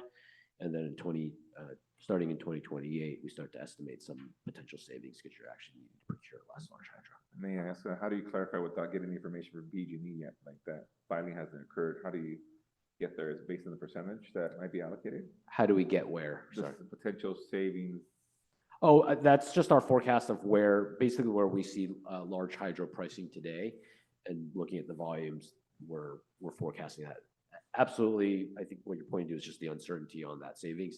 You're right, it's highly uncertain. What is large hydro going to get priced at in 2028? Very, very hard to say. Yeah. But also the allocation, is that correct? We don't know what they're going to offer PG&E? That is correct, but this isn't dependent on the PG&E allocation. This is dependent on our procurement targets. So, in going into those years, you can make some estimates on what the PG&E allocation would be and what your procurement is, but really the savings are driven by how much less you're procuring in large hydro because you're taking the nuclear. So that number actually is fairly reliable. I guess the question was how much that you're going to receive 12%, 11%. Is that the? You're talking about in terms of the nuclear line item? Yes, I guess that's. So that's what I was noting, is that's an estimate from us. It's a fairly reliable estimate because Diablo Canyon produces very, very consistently year to year, whereas obviously like large hydro has a significant variability year to year. Nuclear is base load. It's 2,000 megawatts. You can calculate it. You can do a load share of that based off of all of the entities in California and get a pretty good estimate. But it is an estimate, so yeah, I mean, plus or minus a few percentage points, yeah. You have a question? Sorry to interrupt the presentation. Member Young. Can you clarify again what is contained in unspecified? Yeah, that's what I was just thinking. Yeah, so unspecified is an official capitalized term in California mix, which is called unspecified, and it is, this is gonna sound funny, but it is unspecified. It is anything that's in California mix that doesn't have a source specified with it. But it's a makeup of renewables, large hydro, nuclear, gas, everything. But it's not noted with a specific source because it gets mixed in, and so if you're not procuring something specifically, which obviously we're noting everything you procure specifically, then you're given a California mix, and that's what is made up there. But California doesn't have any coal as an example, so there's no coal in there. Everything else is just sort of in there if it's not being procured by other entities, because it's CAISO as a balancing authority. All of the sort of prevailing energy in California that's transacting in the market that isn't source specified ends up getting blended in that mix. That mix is mostly natural gas. It's determined by natural gas. It's not source specified natural gas, but that's typically the marginal fuel in most scenarios is natural gas ramping up, ramping down to meet our energy needs given our level of renewables penetration in California. Other clarifying questions in the middle? No? Okay, thank you. Please continue. Okay, yeah. You can jump to slide 20, Adrian. So this is scenario 2. This would be accept a nuclear allocation and procure additional either large hydro or nuclear. I think for financial estimation purposes, we've kind of provided both there at different levels, you can see. And so what you're doing is offsetting the unspecified energy needs there. So, that's where you have the additional procurements start at 12% and go down, and your unspecified gets zeroed out. And so you are left with some GHG emissions, to be clear. That is a reflection of PCC2s that still have emissions because those are out of state renewable energy resources. That's that. And then just two more slides. So you can go to slide 21. That's just a really quick summary of it. For 2025, in short, is scenario 0, your unspecified power, assuming no other changes, of course, would be at 24%. Scenario 1, where you accept the nuclear, would be at 12% for unspecified. And scenario 2 is you would procure incremental large hydro or nuclear to offset your unspecified. So obviously that gets to 0. And it has a cost associated with it. And then last slide, Adrian, this is just a more granular breakout of 2025, obviously just the nearest term calendar year is why we're highlighting that. And you can see scenario 0, scenario 1, scenario 2, and that's what, kind of the additional line items for what the power content level would look like. Yep, clarifying question? Oh, no, I see at the bottom, the greenhouse gas emissions. So unspecified is the one that's the greenhouse gas emissions for all of those, or? Yeah, so the GHG emissions is on an aggregate level, but that is largely coming from unspecified and a smaller portion coming from PCC2 renewables, which is technically captured in renewable energy, but is a different REC product. But yeah, it's mostly driven by unspecified. But so the scenario 0, the greenhouse gas emissions are driven by the unspecified, is that what you say? I mean, I don't see renewable energy is 0, right? And then hydro is 0. So the unspecified is driving the greenhouse gases. Unspecified is driving the greenhouse gases. What? Maybe is that what that's saying? I mean, because I'm looking at scenario 0. And you've got 56% renewable energy. Yep. And large hydro, those aren't big emitters. So most of the emissions, is that why you're trying to, I guess the question is that why you're trying to get rid of the unspecified? That is exactly correct. Yeah. Unspecified has a high emissions factor. It's generally made up of natural gas. Okay. That's what is applied there. But it is a portfolio mix. It is driven by natural gas, though, for the most part.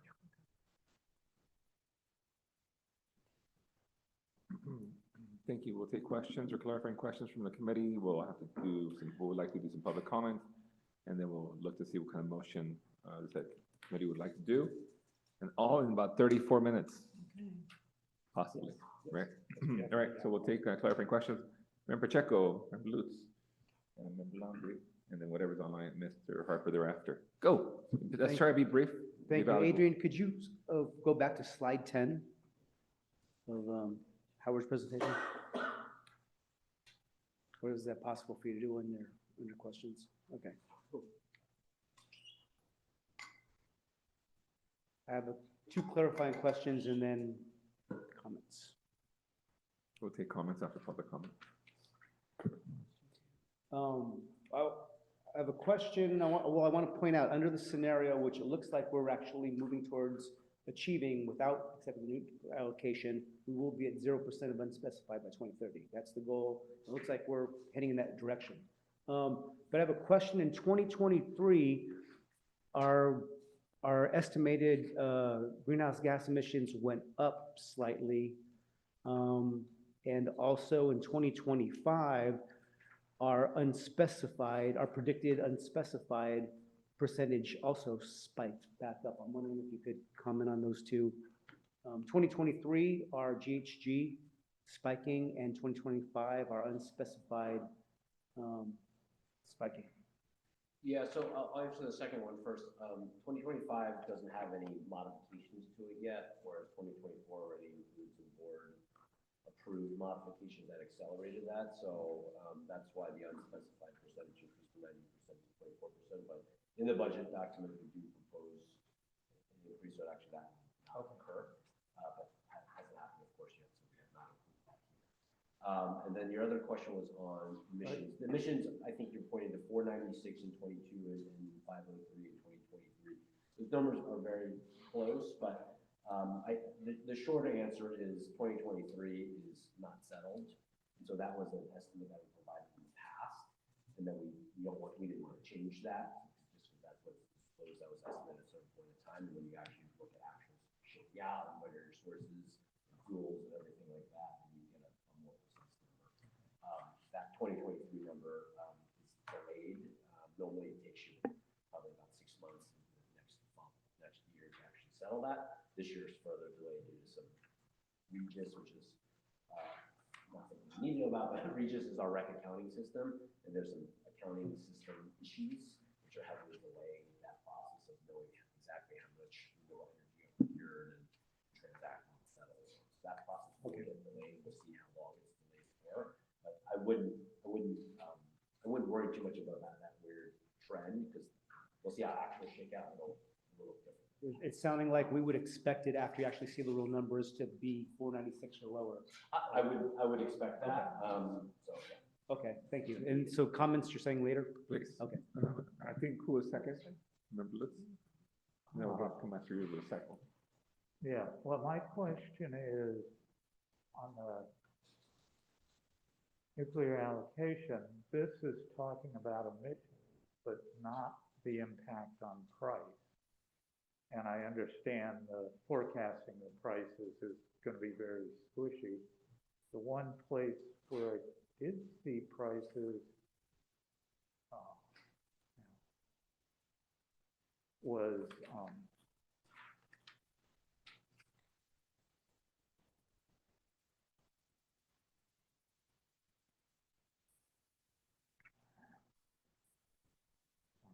but it looked on the order that the cost savings would be about $1 million.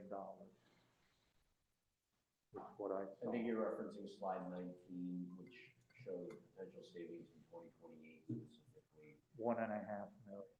Yeah. Or maybe you're looking at slide 20. No, I'm seeing slide. Yeah. So sorry, what was your question?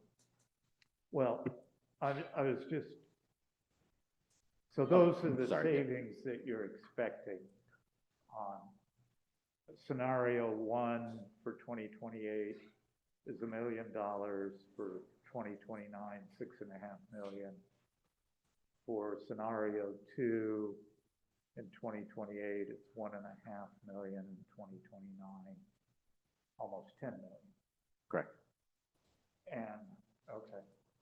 So Thank you. that was the question. Thank you. Member Landry? Yes. You are up in the queue next, and then Member Harper and Member Hawkinson. I'd like to ask, and then I have another question, why you feel we need, well, I know this is a staff report, so it's not you personally, but why does, what is the benefit of having, taking this mix? Because in 2030, this is 2024, we're already projected to have zero greenhouse gas emissions, if I'm following this correctly. So what is the benefit? I'd like for you to answer that question. Staff is not providing a recommendation. We're just Okay. providing different scenarios Yeah. on ranging from not taking it to taking it, Yeah. and we're procuring more. So I think it's, I welcome thoughts from the community, from the CAC, and certainly the board to provide feedback on Wednesday. Okay. The reasons that you would accept it, I think, are you would lower your GHG emissions. There are some potential savings associated with that, but that's in the context of, reducing your GHG emissions. So I think that's really the primary reason for that. And we're in, sort of an energy price environment energy market environment where prices are high and, potentially increasing given more demand on renewable energy. So there's concerns on that sort of supply shortage. And, but we are projected to be at zero in 2030, regardless of whether we accept the nuclear energy or not. Is that correct? And That is also- correct. And also zero unspecified energy also. And so then there wouldn't be any, greenhouse gas emission. And then I just want to clarify one other thing. So large hydro in 2030 is expected to be, it could be as high as, now, would we have any large hydro if we continued the way we are now? I mean, could we supplement, or is that going to be, yeah, that is part of our portfolio, 15%? We do have, we have large hydro procured in our portfolio, in all scenarios, correct? Yeah. And then that cost, if I'm reading this correctly, is about, potential cost is 12 million?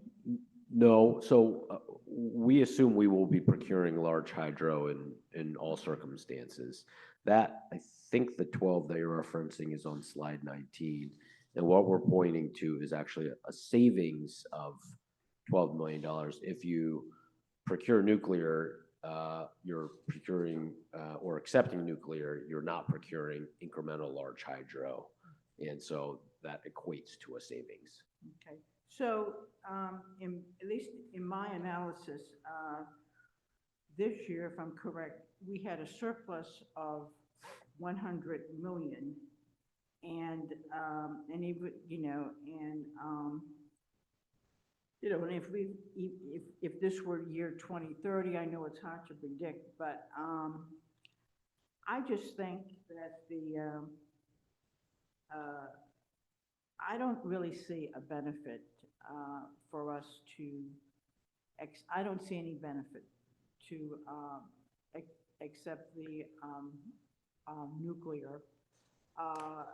Perhaps maybe in, those years between 24 and 30, because of the unspecified, we'd have more admissions temporarily, but we are going to zero in 2030. And in my mind, the potential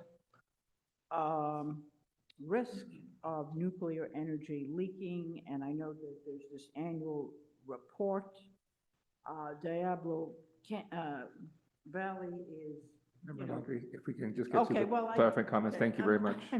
Questions, we need to Okay, move on yeah, forward. I I'm appreciate your done. Thank you. commentary. I'm We'll go to Member Harper. Thank you. Pleasure. Hi, I had two quick follow-up questions. The first was, could you highlight again why the CPUC has required PG&E to offer a nuclear allocation to all load-serving entities? And then the second question is, has AVA made any efforts to pursue allocation of the attributes from PG&E's legacy solar and wind contracts that we pay for to the PCIA, or to get PG&E to renegotiate those contracts with suppliers to reduce utility costs? Yes, I think your first question was, why is Diablo Canyon getting extended? It is being required by state and federal authorities for reliability concerns due to there not being enough capacity on the grid in CAISO to serve all the necessary load.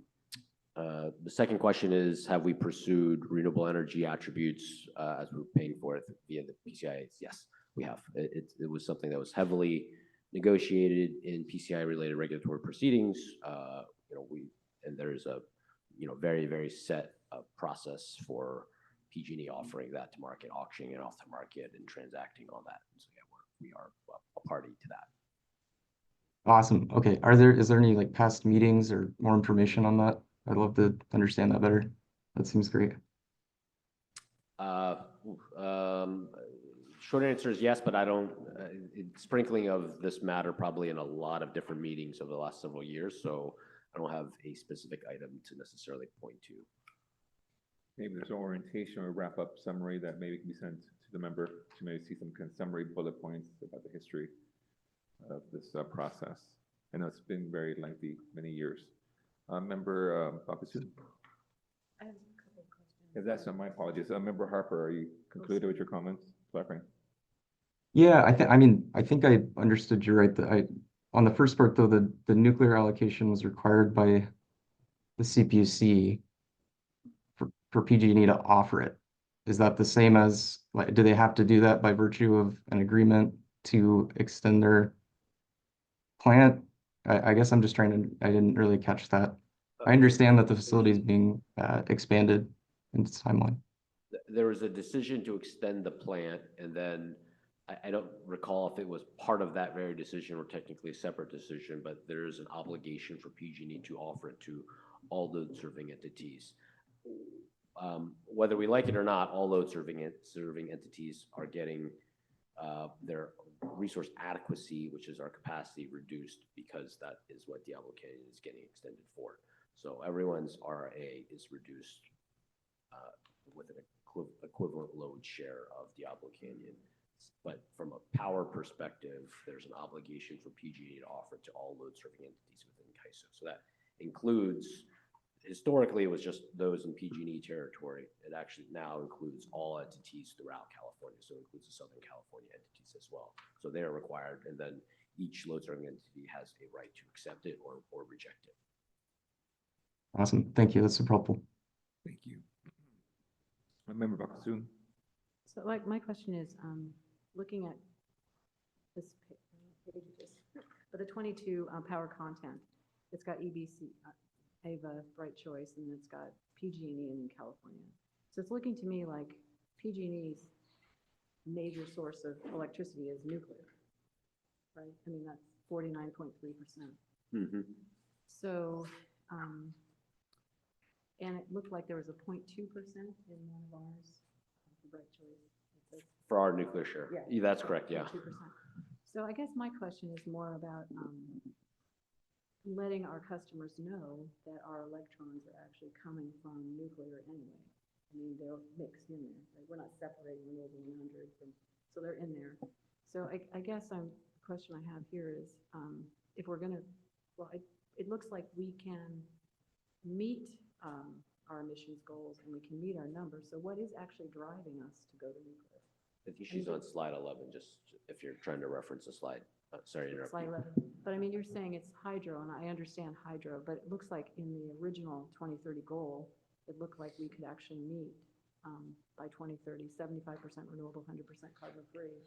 So That is our target and our mandate. yeah, and so I'm just trying to understand. That's just that's not what we're doing. Well, you have to go do it in order to. Well, It's the future. Yeah, that's the future. So that's what we're mandated. That's the schedule. That's what we're trying to procure to. There's risk to it. I mean, That's renewable my energy. question is why now and why all of a sudden we were always going to do it. Diablo was operating when this was made, this plan was made, and then it was shut down, and then now it's operating again. It's not going to operate forever. Well, it didn't shut down, but it was Well, supposed to shut down. They extended it. Yeah. Extended it. Mhm. But we thought we could do it in 2022. So what's changed that we can't do it now?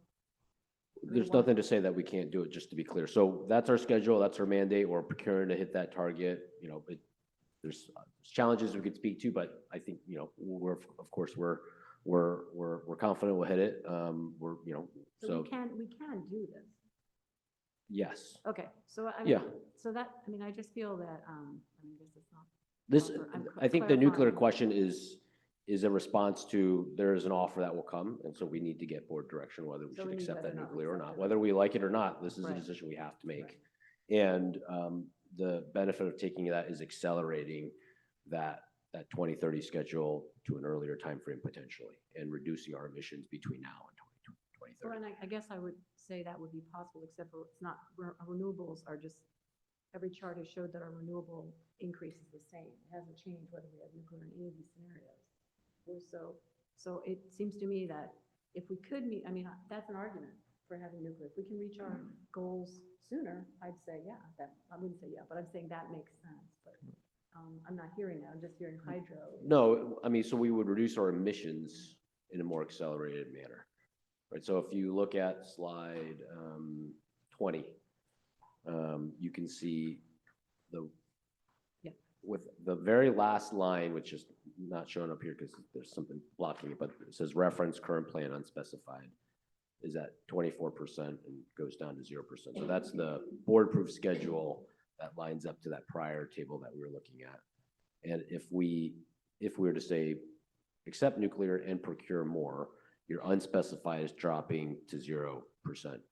And so your unspecified 0, whereas in the current plan, it's at 24%. And so the GHG emissions, while it hits 0 in 2030, it is a much lower level relative to the current schedule. So then. So the emissions level are reduced. So the emissions, so then when Diablo is actually shut down, decommissioned, is it, what year is it, 2028? 2029 to 2030 is what's being So when it's extended actually to right now. decommissioned to 49, I mean, it's doing 49.3%, what will PG&E run off of? I mean, seriously. Yeah, no, that's my concern. So we can help them now by keeping Diablo open, right? We can join in.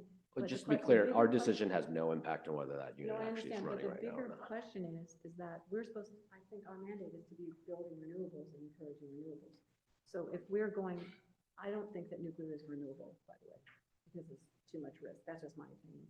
But if this is the truth that PG&E, who owns Diablo, by the way, they need a money source. So they're trying to sell their nuclear power, right? So. I just want to be clear about something. We are not paying them for Oh. the attributes. It is a free allocation. The resource is getting paid by all customers. Okay. That decision is not one that we're making. But it That seems to decision me has that been our made. decision should be about what goes beyond 2029. So by building, if we replacing unspecified with renewables, we know in the long term that we have a future. Right now, I don't know what PG&E is doing after 2029 when 49.3% of their power goes down. So it seems to me we could be the leaders on this rather than the followers and try to help them out by building more renewables. Because they have 38%, we have 49.4. We're doing really good. Thank you. I saw that Alex, you had a comment, you had a burning comment. And then we go to the Vice Chair, Souza. Howard, thank you. We should also make time. I know. Alex DeGiorgio, Senior Manager of Public Engagement. Yeah, to the question as far as because I really like the point of showing our customers what the actual power supply is and what they're paying for. As Howard was describing, all of our customers and all of our communities are already paying for this resource through the PCIA. So that's why it's offered as an allocation that we don't have to pay for it, and it doesn't affect the licensing of the plant. It's just about accepting what our agency's share would be, just like all the other agencies get to accept their share. And what it would do is it would be able to replace what would otherwise be those system power purchases that have the high emissions factor. It's not a cost savings.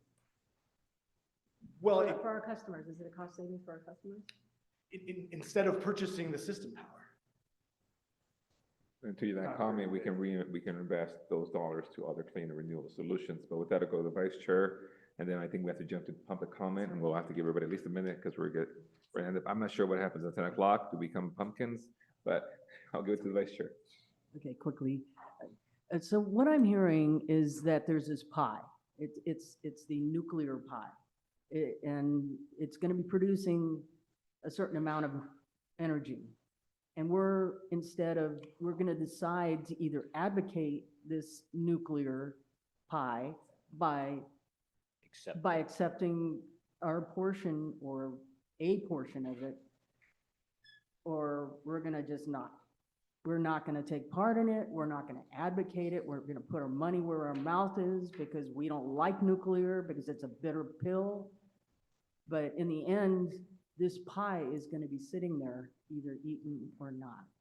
And at this point in time, what I really would like to see, if we're going to be having to eat this bitter pie, is if we're going to save money, I'd like to see it go in the right place and not, either allocated for community resources in a real way, in a transparent way.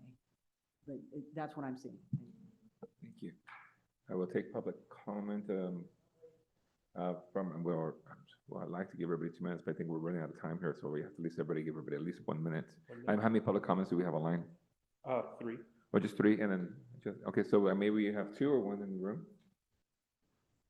Just one, so we'll give 2 minutes, if we can, for the 4 public comments, and is it okay if we go online first, and then we'll come back to you? All right, thank you.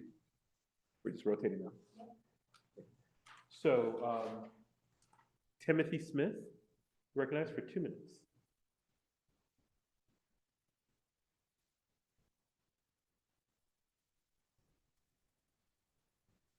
Hi, this is Tim Smith. I would like to strongly encourage you to accept the allocation and accept option 2 and to reduce the carbon emissions footprint of Ava Energy as soon as possible.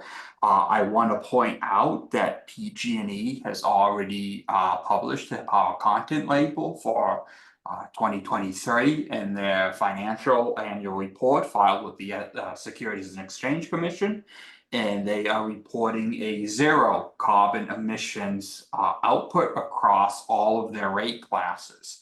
So I understand the 2030 goal, but and I think it's important to have realistic timelines, but I also think given the state of our environment, if there are ways to move up, move faster to a 0 carbon emissions generation portfolio, I don't think we have time to wait. And I think we have to be looking at all available options, and the fact that there is this option that is on the table.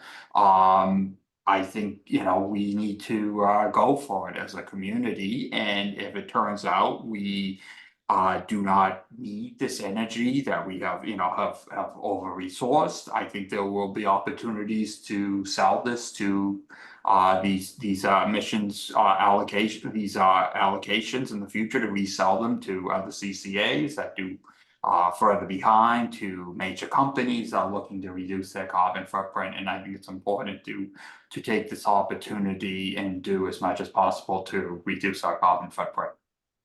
Thank you. Thank you.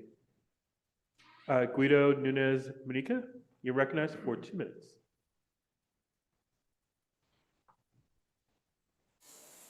Thank you very much. Good evening. I would like also to endorse accepting the option either 1 or 2 to accept the allocation from PG&E, because, and I know this has been said many, many times, but we really are in a climate emergency. It really breaks my heart to hear people saying, well, if we're gonna get to 2030, no, we need to start doing things now. Ava has carbon emissions higher than the mean. We saw that in the data you showed. This is a luxury that we don't have.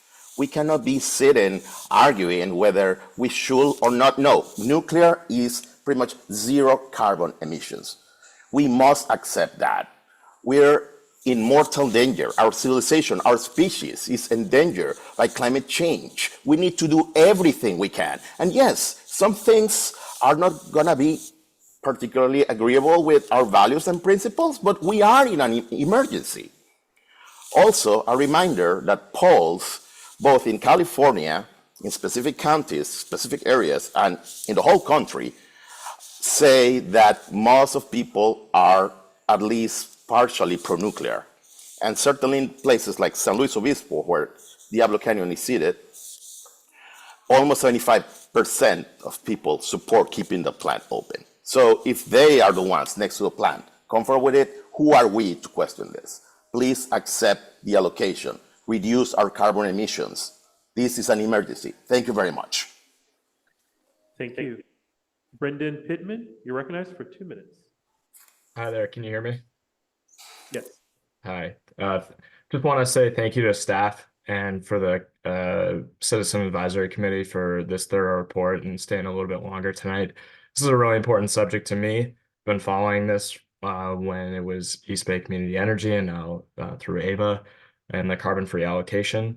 I think this is great that this is coming up again. And I again thank staff for their, objective reporting on this and the potential windfall of savings that people like me who live in Berkeley that we could potentially receive for basically doing nothing. We already pay for this carbon-free allocation through, I think, the terminology that the gentleman just described about 10 minutes ago with the public and indifference charge.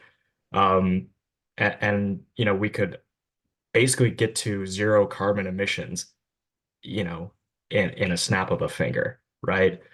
So this is, the plant's going to be running. You guys I think we need to have an open mind about nuclear in general, and I think it starts with leadership from this committee and the board of directors. But the plant's going to be running, and this could save me money, right? And it could save people like me money, and we could get to carbon-free overnight. So, I just really encourage everybody to have an open mind and try to help people like me save money and have good conversations surrounding nuclear. I think in the past it's been misrepresented. Give me the nuclear pill, give me that slice of pie. It's an antidote. It tastes really good. It's reliable. It's carbon free. I see you smiling there. But it's carbon free. It's a great source of energy. Puts a lot of people to work. But I look forward to more conversations in the future. Thanks so much. Thank you. Jessica Tovar, for 2 minutes. Yeah, on behalf of Local Clean Energy and East Bay Clean Power Alliance, we've already gone through this issue before. The community was very much pretty clear in saying that Ava Community Energy's bottom line is clean energy and specifically investments in local clean energy. One thing I want to say about the PCIA is, yeah, we're forced to pay a lot of things, whether you're a community choice customer or not. You're subsidizing Diablo Canyon. As a matter of fact, you're paying for a lot of bailouts of PG&E. We're charged for the explosions of gas pipelines. We're charged for deadly wildfires. We're pretty much paying the price that PG&E has not paid for all the devastation and murders that they've caused. The PCIA is just one of those. And if we continue to take energy from PG&E and backhandedly bail them out, we create a market for energy that was already being phased out. And it was being phased out because the San Onofre power plant was actually leaking and defective. So what happens when you extend the life of a power plant beyond its own lifespan? You increase risk to the workers, you increase the risk to the surrounding community, not to mention the life cycle of nuclear actually never goes away. It's devastating from the mining to the transport, to the use, to the dumping, and going back to, it's not clean. When you factor in all the greenhouse gas emissions that go into that life cycle, it's actually not clean. And furthermore, it's devastating. It's part of the war system in the United States. We should not be taking part in any of that. It's really actually an insult to injury. Myself, as an Indigenous person from an environmental justice community, absolutely not. Thank you very much. Thank you for the public comments. No further. Just the one. All right, I will take member comments, actions, and recommendations. Member Pacheco. I was taking BART in from Hayward today, and my BART train died at San Leandro Station. For a while, it was looking like it was going to be like an hour. They shut down to a single track. I was ready. I would have gone home, except for this item. This item matters. That's why, even though I thought I was going to be late and only be a member of the public, speak publicly, this really matters. As a member of the CAC, the single issue where I had the most output of community outreach to me was on this issue back in 2020 and previously, because it was like a 2-year cycle that we did this, and it was overwhelmingly against. It was against nuclear. That's what Hayward, Castro Valley residents were saying to me. Again, it was the largest outpouring of comment that I had seen. The organizing, there was a lot of organizing going on around it. When we created this agency, I was part of the inception committee or whatever, as were some other people. And we voted at the time not to include nuclear. We spent a lot of time discussing it, arguing about it, and we decided not to include nuclear. When the PCIA was forced upon us, and in our efforts to counteract some of the PCIA, one of the things that came out of it was this allocation. We had these arguments again, and I've been organizing for community choice aggregation since 2007. My first sit-down meeting with the chief of staff of Alameda County Supervisors was 2008. With county supervisors, mayors, whatnot, was in 2008. And at the time, and all through these years, the vision was to create something, a community nonprofit that was about transitioning to renewable, lowering our load to energy efficiency, and transitioning to renewable without nuclear. That's always been the vision through all of this. There is a service that this agency has provided, that we created, that we collectively created. It's a clear, bright signal to the world. The nation state of California, our CAC was the largest. I think we're now like maybe the third largest CAC. When CACs were said we were impossible, but we did it, and we created something that was replicated around the state. I'll get into the point here. My union fought for SB 100, which was to set the state's carbon-free energy to be 100% renewable. There was a whole lot of discussion about whether or not we really needed to do it, and honestly, we may not have really needed to do it for our own efforts in the state, but it was a lighthouse bill. It was to create something that the rest of the world, the rest of the country, and the rest of the world could look at and say, they committed to this clear, bright thing, 100% renewable. That's a service that we provide by not accepting the nuclear. Right now, there are billions of dollars being thrown at all those that want to develop nuclear all over the country, all over the world. We need it. It has to be done. No, it doesn't. We can continue to be that clear, bright signal that says we can do this, as we are predicted to do this by 2030 without nuclear. That is a global service we will be providing, not just in the state or in the country. People all over the world, when California shows up for the climate talks, go running. The nation state of California. We can provide that clear, bright signal that you can do that without nuclear. So I will be making a motion or supporting a motion that we oppose receiving this allocation. Thank you. Thank you. I hear a motion on the table to reject and go to option 0. Yes, we can continue with that motion, or we can hear more comments, but it's up to you. So whatever, if there's a second, I can take the second and then get more clarifying comments. Questions. I will probably second that motion. I just want to throw in that. 1 second, please. So is it a second or is it probable one? Oh, it's definitely a second. Okay, it's a second. Okay, we'll continue with the conversation. And I just want to make sure, so we have first member Pacheco, member Landry to basically go with option 0. We'll continue the dialogue with the motion and hear more clarifying comments. I saw member Harper's hand, and then I think I have to go to member Balkasoon, and we'll continue that dialogue. Member Harper.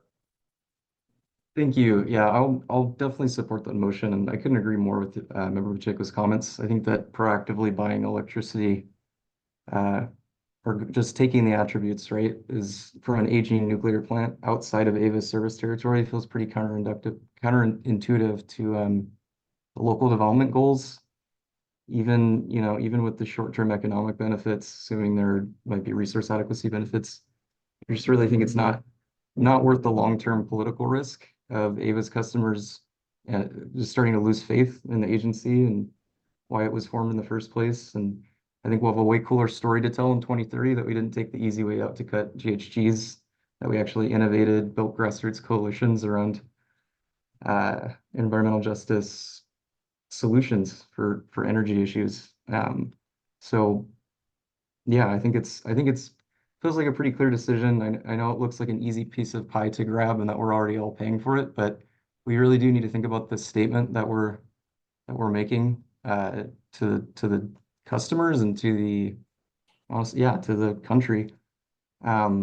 It's it's an aging facility that stores radioactive waste on stolen tribal lands above several faults, right? Like, it's kind of hard to unsee that or explain or justify that. So yeah, I'll definitely support. Thank you. Member Valkosum.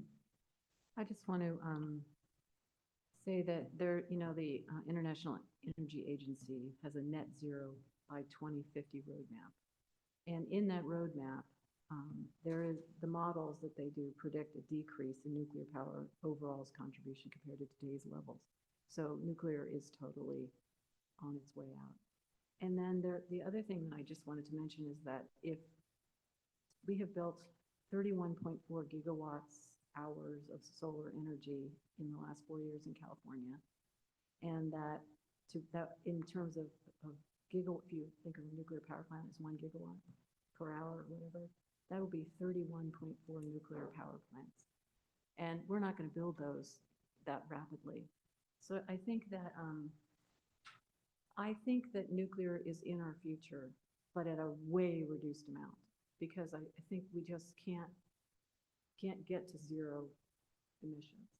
And I'm not saying I am for nuclear in any way, shape, or form, but I just want to say that we should not look at it as the way it's been managed today, to date, has not been well. There's so many environmental justice issues. There's so many, the two faults that are there. This is an old plant, just like Pete said. And so I just think that we need to be very aware and cognizant that we want to look to fusion in the future if that ever happens. They can do it for 6 minutes now, apparently. And I just think that I think we should wait. I agree with the motion, but I think we should wait to see more before we make a decision about nuclear. I guess what I'm trying to say is that I don't think we should continue with the Diablo plant, but I do think we should keep a little bit of an open mind to finding safe nuclear, probably fusion, and try to do that. But I know that a lot of people feel we're never going to get to zero emissions without nuclear. So just to be aware of that. Thank you. I think that was Member Harper who made the comments, and I see Member Stevenson who wants to speak, and then I'll give it to Vice Chair Souza, and then I'll make some comments if possible. Member Stevenson. Oh, yeah. Hi. I just had a quick administrative comment, or question rather. There had been a motion for one of the options. Will there then be motions for the other options as well? You can make a substitute motion and look for a second. Okay, understood. Thank you. Would you like to make a substitute motion just to clarify? Yes, I would like to make a motion to support number 2. 1 second, just to make sure the point of order in regards to the fact that there is a motion and a second, there could be a substitute motion or amendment to the motion. So thank you. So Member Stevenson, please feel free to make your motion or substitute motion. At this time or at some other time? At this time, thank you. Okay, I would make a motion for number 2, and if that were to fail, I would make a motion for number 1. Thank you. Okay, so the motion is to go option scenario number 2. Is that what I'm hearing? Member Stevenson? That is correct. Okay, and then I'm looking for a second on that.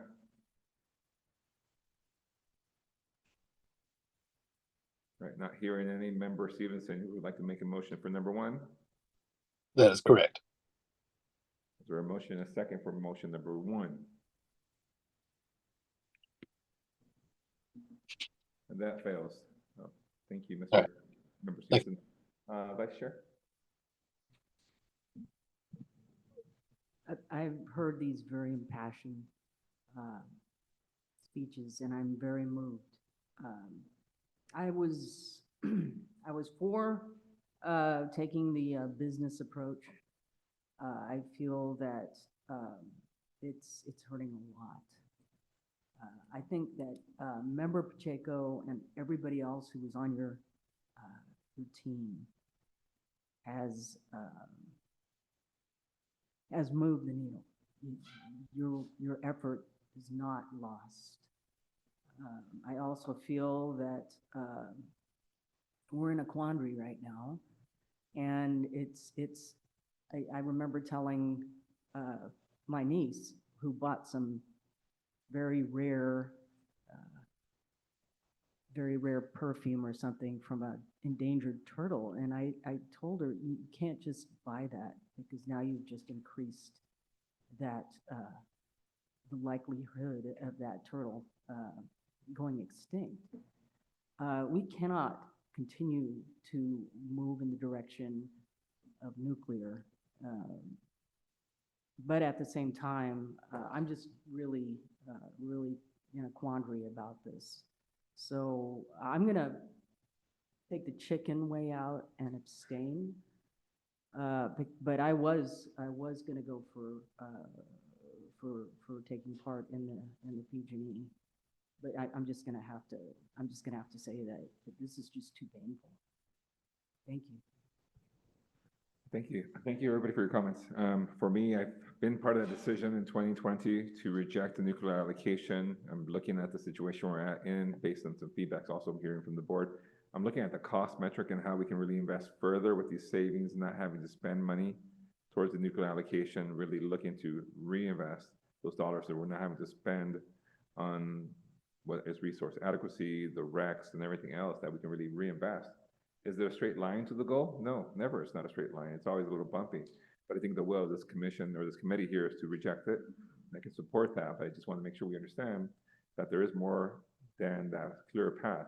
We want it to be nuclear free, but also the value now with the cost increases, they were not as expensive then. Now we have opportunity to do something more, to really double down the local development business plan, as well to reinvest those dollar savings to clean and renewable solutions. So not only are we there clean by 2030, but that we have more resources to be clean and renewable than rather just having to spend it on unspecified mix, which includes nuclear, gas, and everything else. So rationally, not speaking from the heart, but from the brain, is more that it's more advantageous to take the nuclear allocation. I don't necessarily want to buy more. I think we have to look at what makes sense. But I think if we have an allocation, more of the number one makes sense to me. But until we have those commitments, understanding what is it we would get if we got it, and that's not going to happen until June 14th, I don't want to commit to anything until we have more solid understanding. Like if we take it, what does that mean for us to use it? What is sort of the value to the cost? So I'm thinking through like, I want to take this nuclear allocation, I rejected it then, but knowing now that resource adequacy is really expensive and will hurt our local development plan if we don't find ways to manage our costs. And that's why I was asking about the budget. How sure are we about the costs? How varied are they?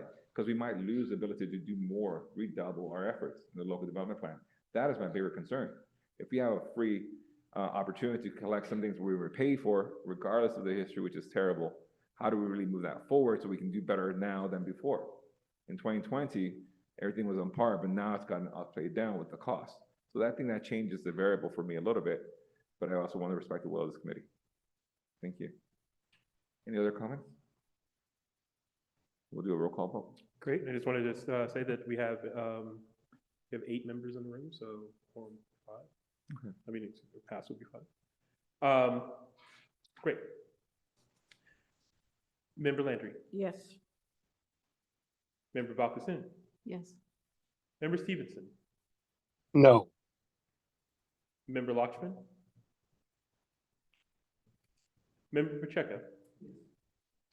Member Carr, excuse me. Member Harper. Yes. Member Lutz. Yes. Vice Chair Souza. I abstain. And Chair Hernandez. Abstain. Okay. We have, I think that's 5. 5, 1, 2. No, 1 no and 2 abstain. So it passes. All right. Can I ask you a question? Yes, 1 second. So I think we get to move forward towards member comments. I think that's next. So we're gonna have to move to member comments. Item 10. And then unless 1 second, let me take a point of privilege. Member Pakistan, you had a comment. I just had a question about what you were saying. We didn't see the change to reducing cost to our customers from this model, did we? And then we saw the There was no potential cost argument. savings in the subsequent years where we can reinvest. But I mean, it didn't seem like one of the comments from the public was about pocketbook, so, I think stronger, it would be, I think to what you all were commenting, the business case, didn't actually hear if it would reduce the customer's cost. To the point, I don't know if that's why that's why I wasn't ready to vote yes or no. I needed more concrete data because that information is not going to happen on June 14th. What would be the allocation? And then I think there's a potential savings, what Howard put together of the 11%, what we would have to do, what we can reinvest those dollars into, the millions of dollars, and then reducing the cost or getting towards more investment in local development plans and create new green and clean jobs. So there's the opportunity there. It'll be up to the board. I think here this body recommended to go option 0. I think that will be reported at the board of director meeting by Vice Chair Souza. She's welcome to make commentary about the comments at that meeting as well. And with that, we can move over to member comments and staff announcements. And item 10 is CSC member and staff announcements, including request to place items on future CSC agendas. I'll take that from members, if any, or staff. Member Pacheco. Yes, on what we talked about earlier, which was the ZBER letter to the CEC for $1 billion for offshore wind port development. I would be happy to, I'm sure staff already has that, I would be happy to provide that to staff and the CAC. And I'd like some discussion. I don't think it would be ready for any kind of vote, but and I believe Alec was saying that Cal CCA is discussing that. So I'd like to hear what Cal CCA is discussing when it comes to offshore wind. And very briefly, the deal is that the offshore wind developments on the East Coast have fallen apart due to financing. And so having a procurer like Cal CCA and EBCE that commits to that funding and supports the state investing in the necessary infrastructure development, which needs to start happening now so that there will be some that we could procure in 2030. So if we could put offshore wind, I guess, on the agenda for discussion, I'm happy to send out some info. Please send it to Adrian, and he'll put it on the running list, so that way they can add that to the item for discussion and prepare it for staff to maybe bring that forward in discussion. And maybe if you have an idea of the draft letter, then you maybe can put that language together and see how staff can provide you feedback as we work towards getting some support for that. I will, members, Vice Chair Souza. I would like to hear a little bit more about people moving to electrification and looking at the rate plans. Lately, I've been seeing a lot of people moving to heat pumps, say, for their heating, and their bills went skyrocketing.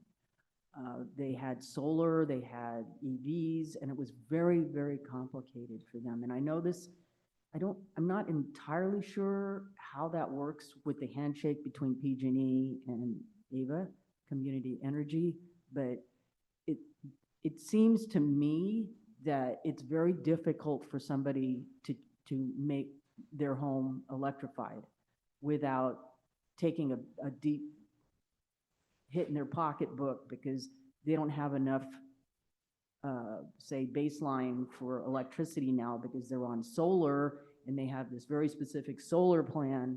And so I'd like to know a little bit more. Does that make sense? Does that make sense, Adrian? Yes. All right, perfect. He's taking it. All right, thank you. Member Harper online.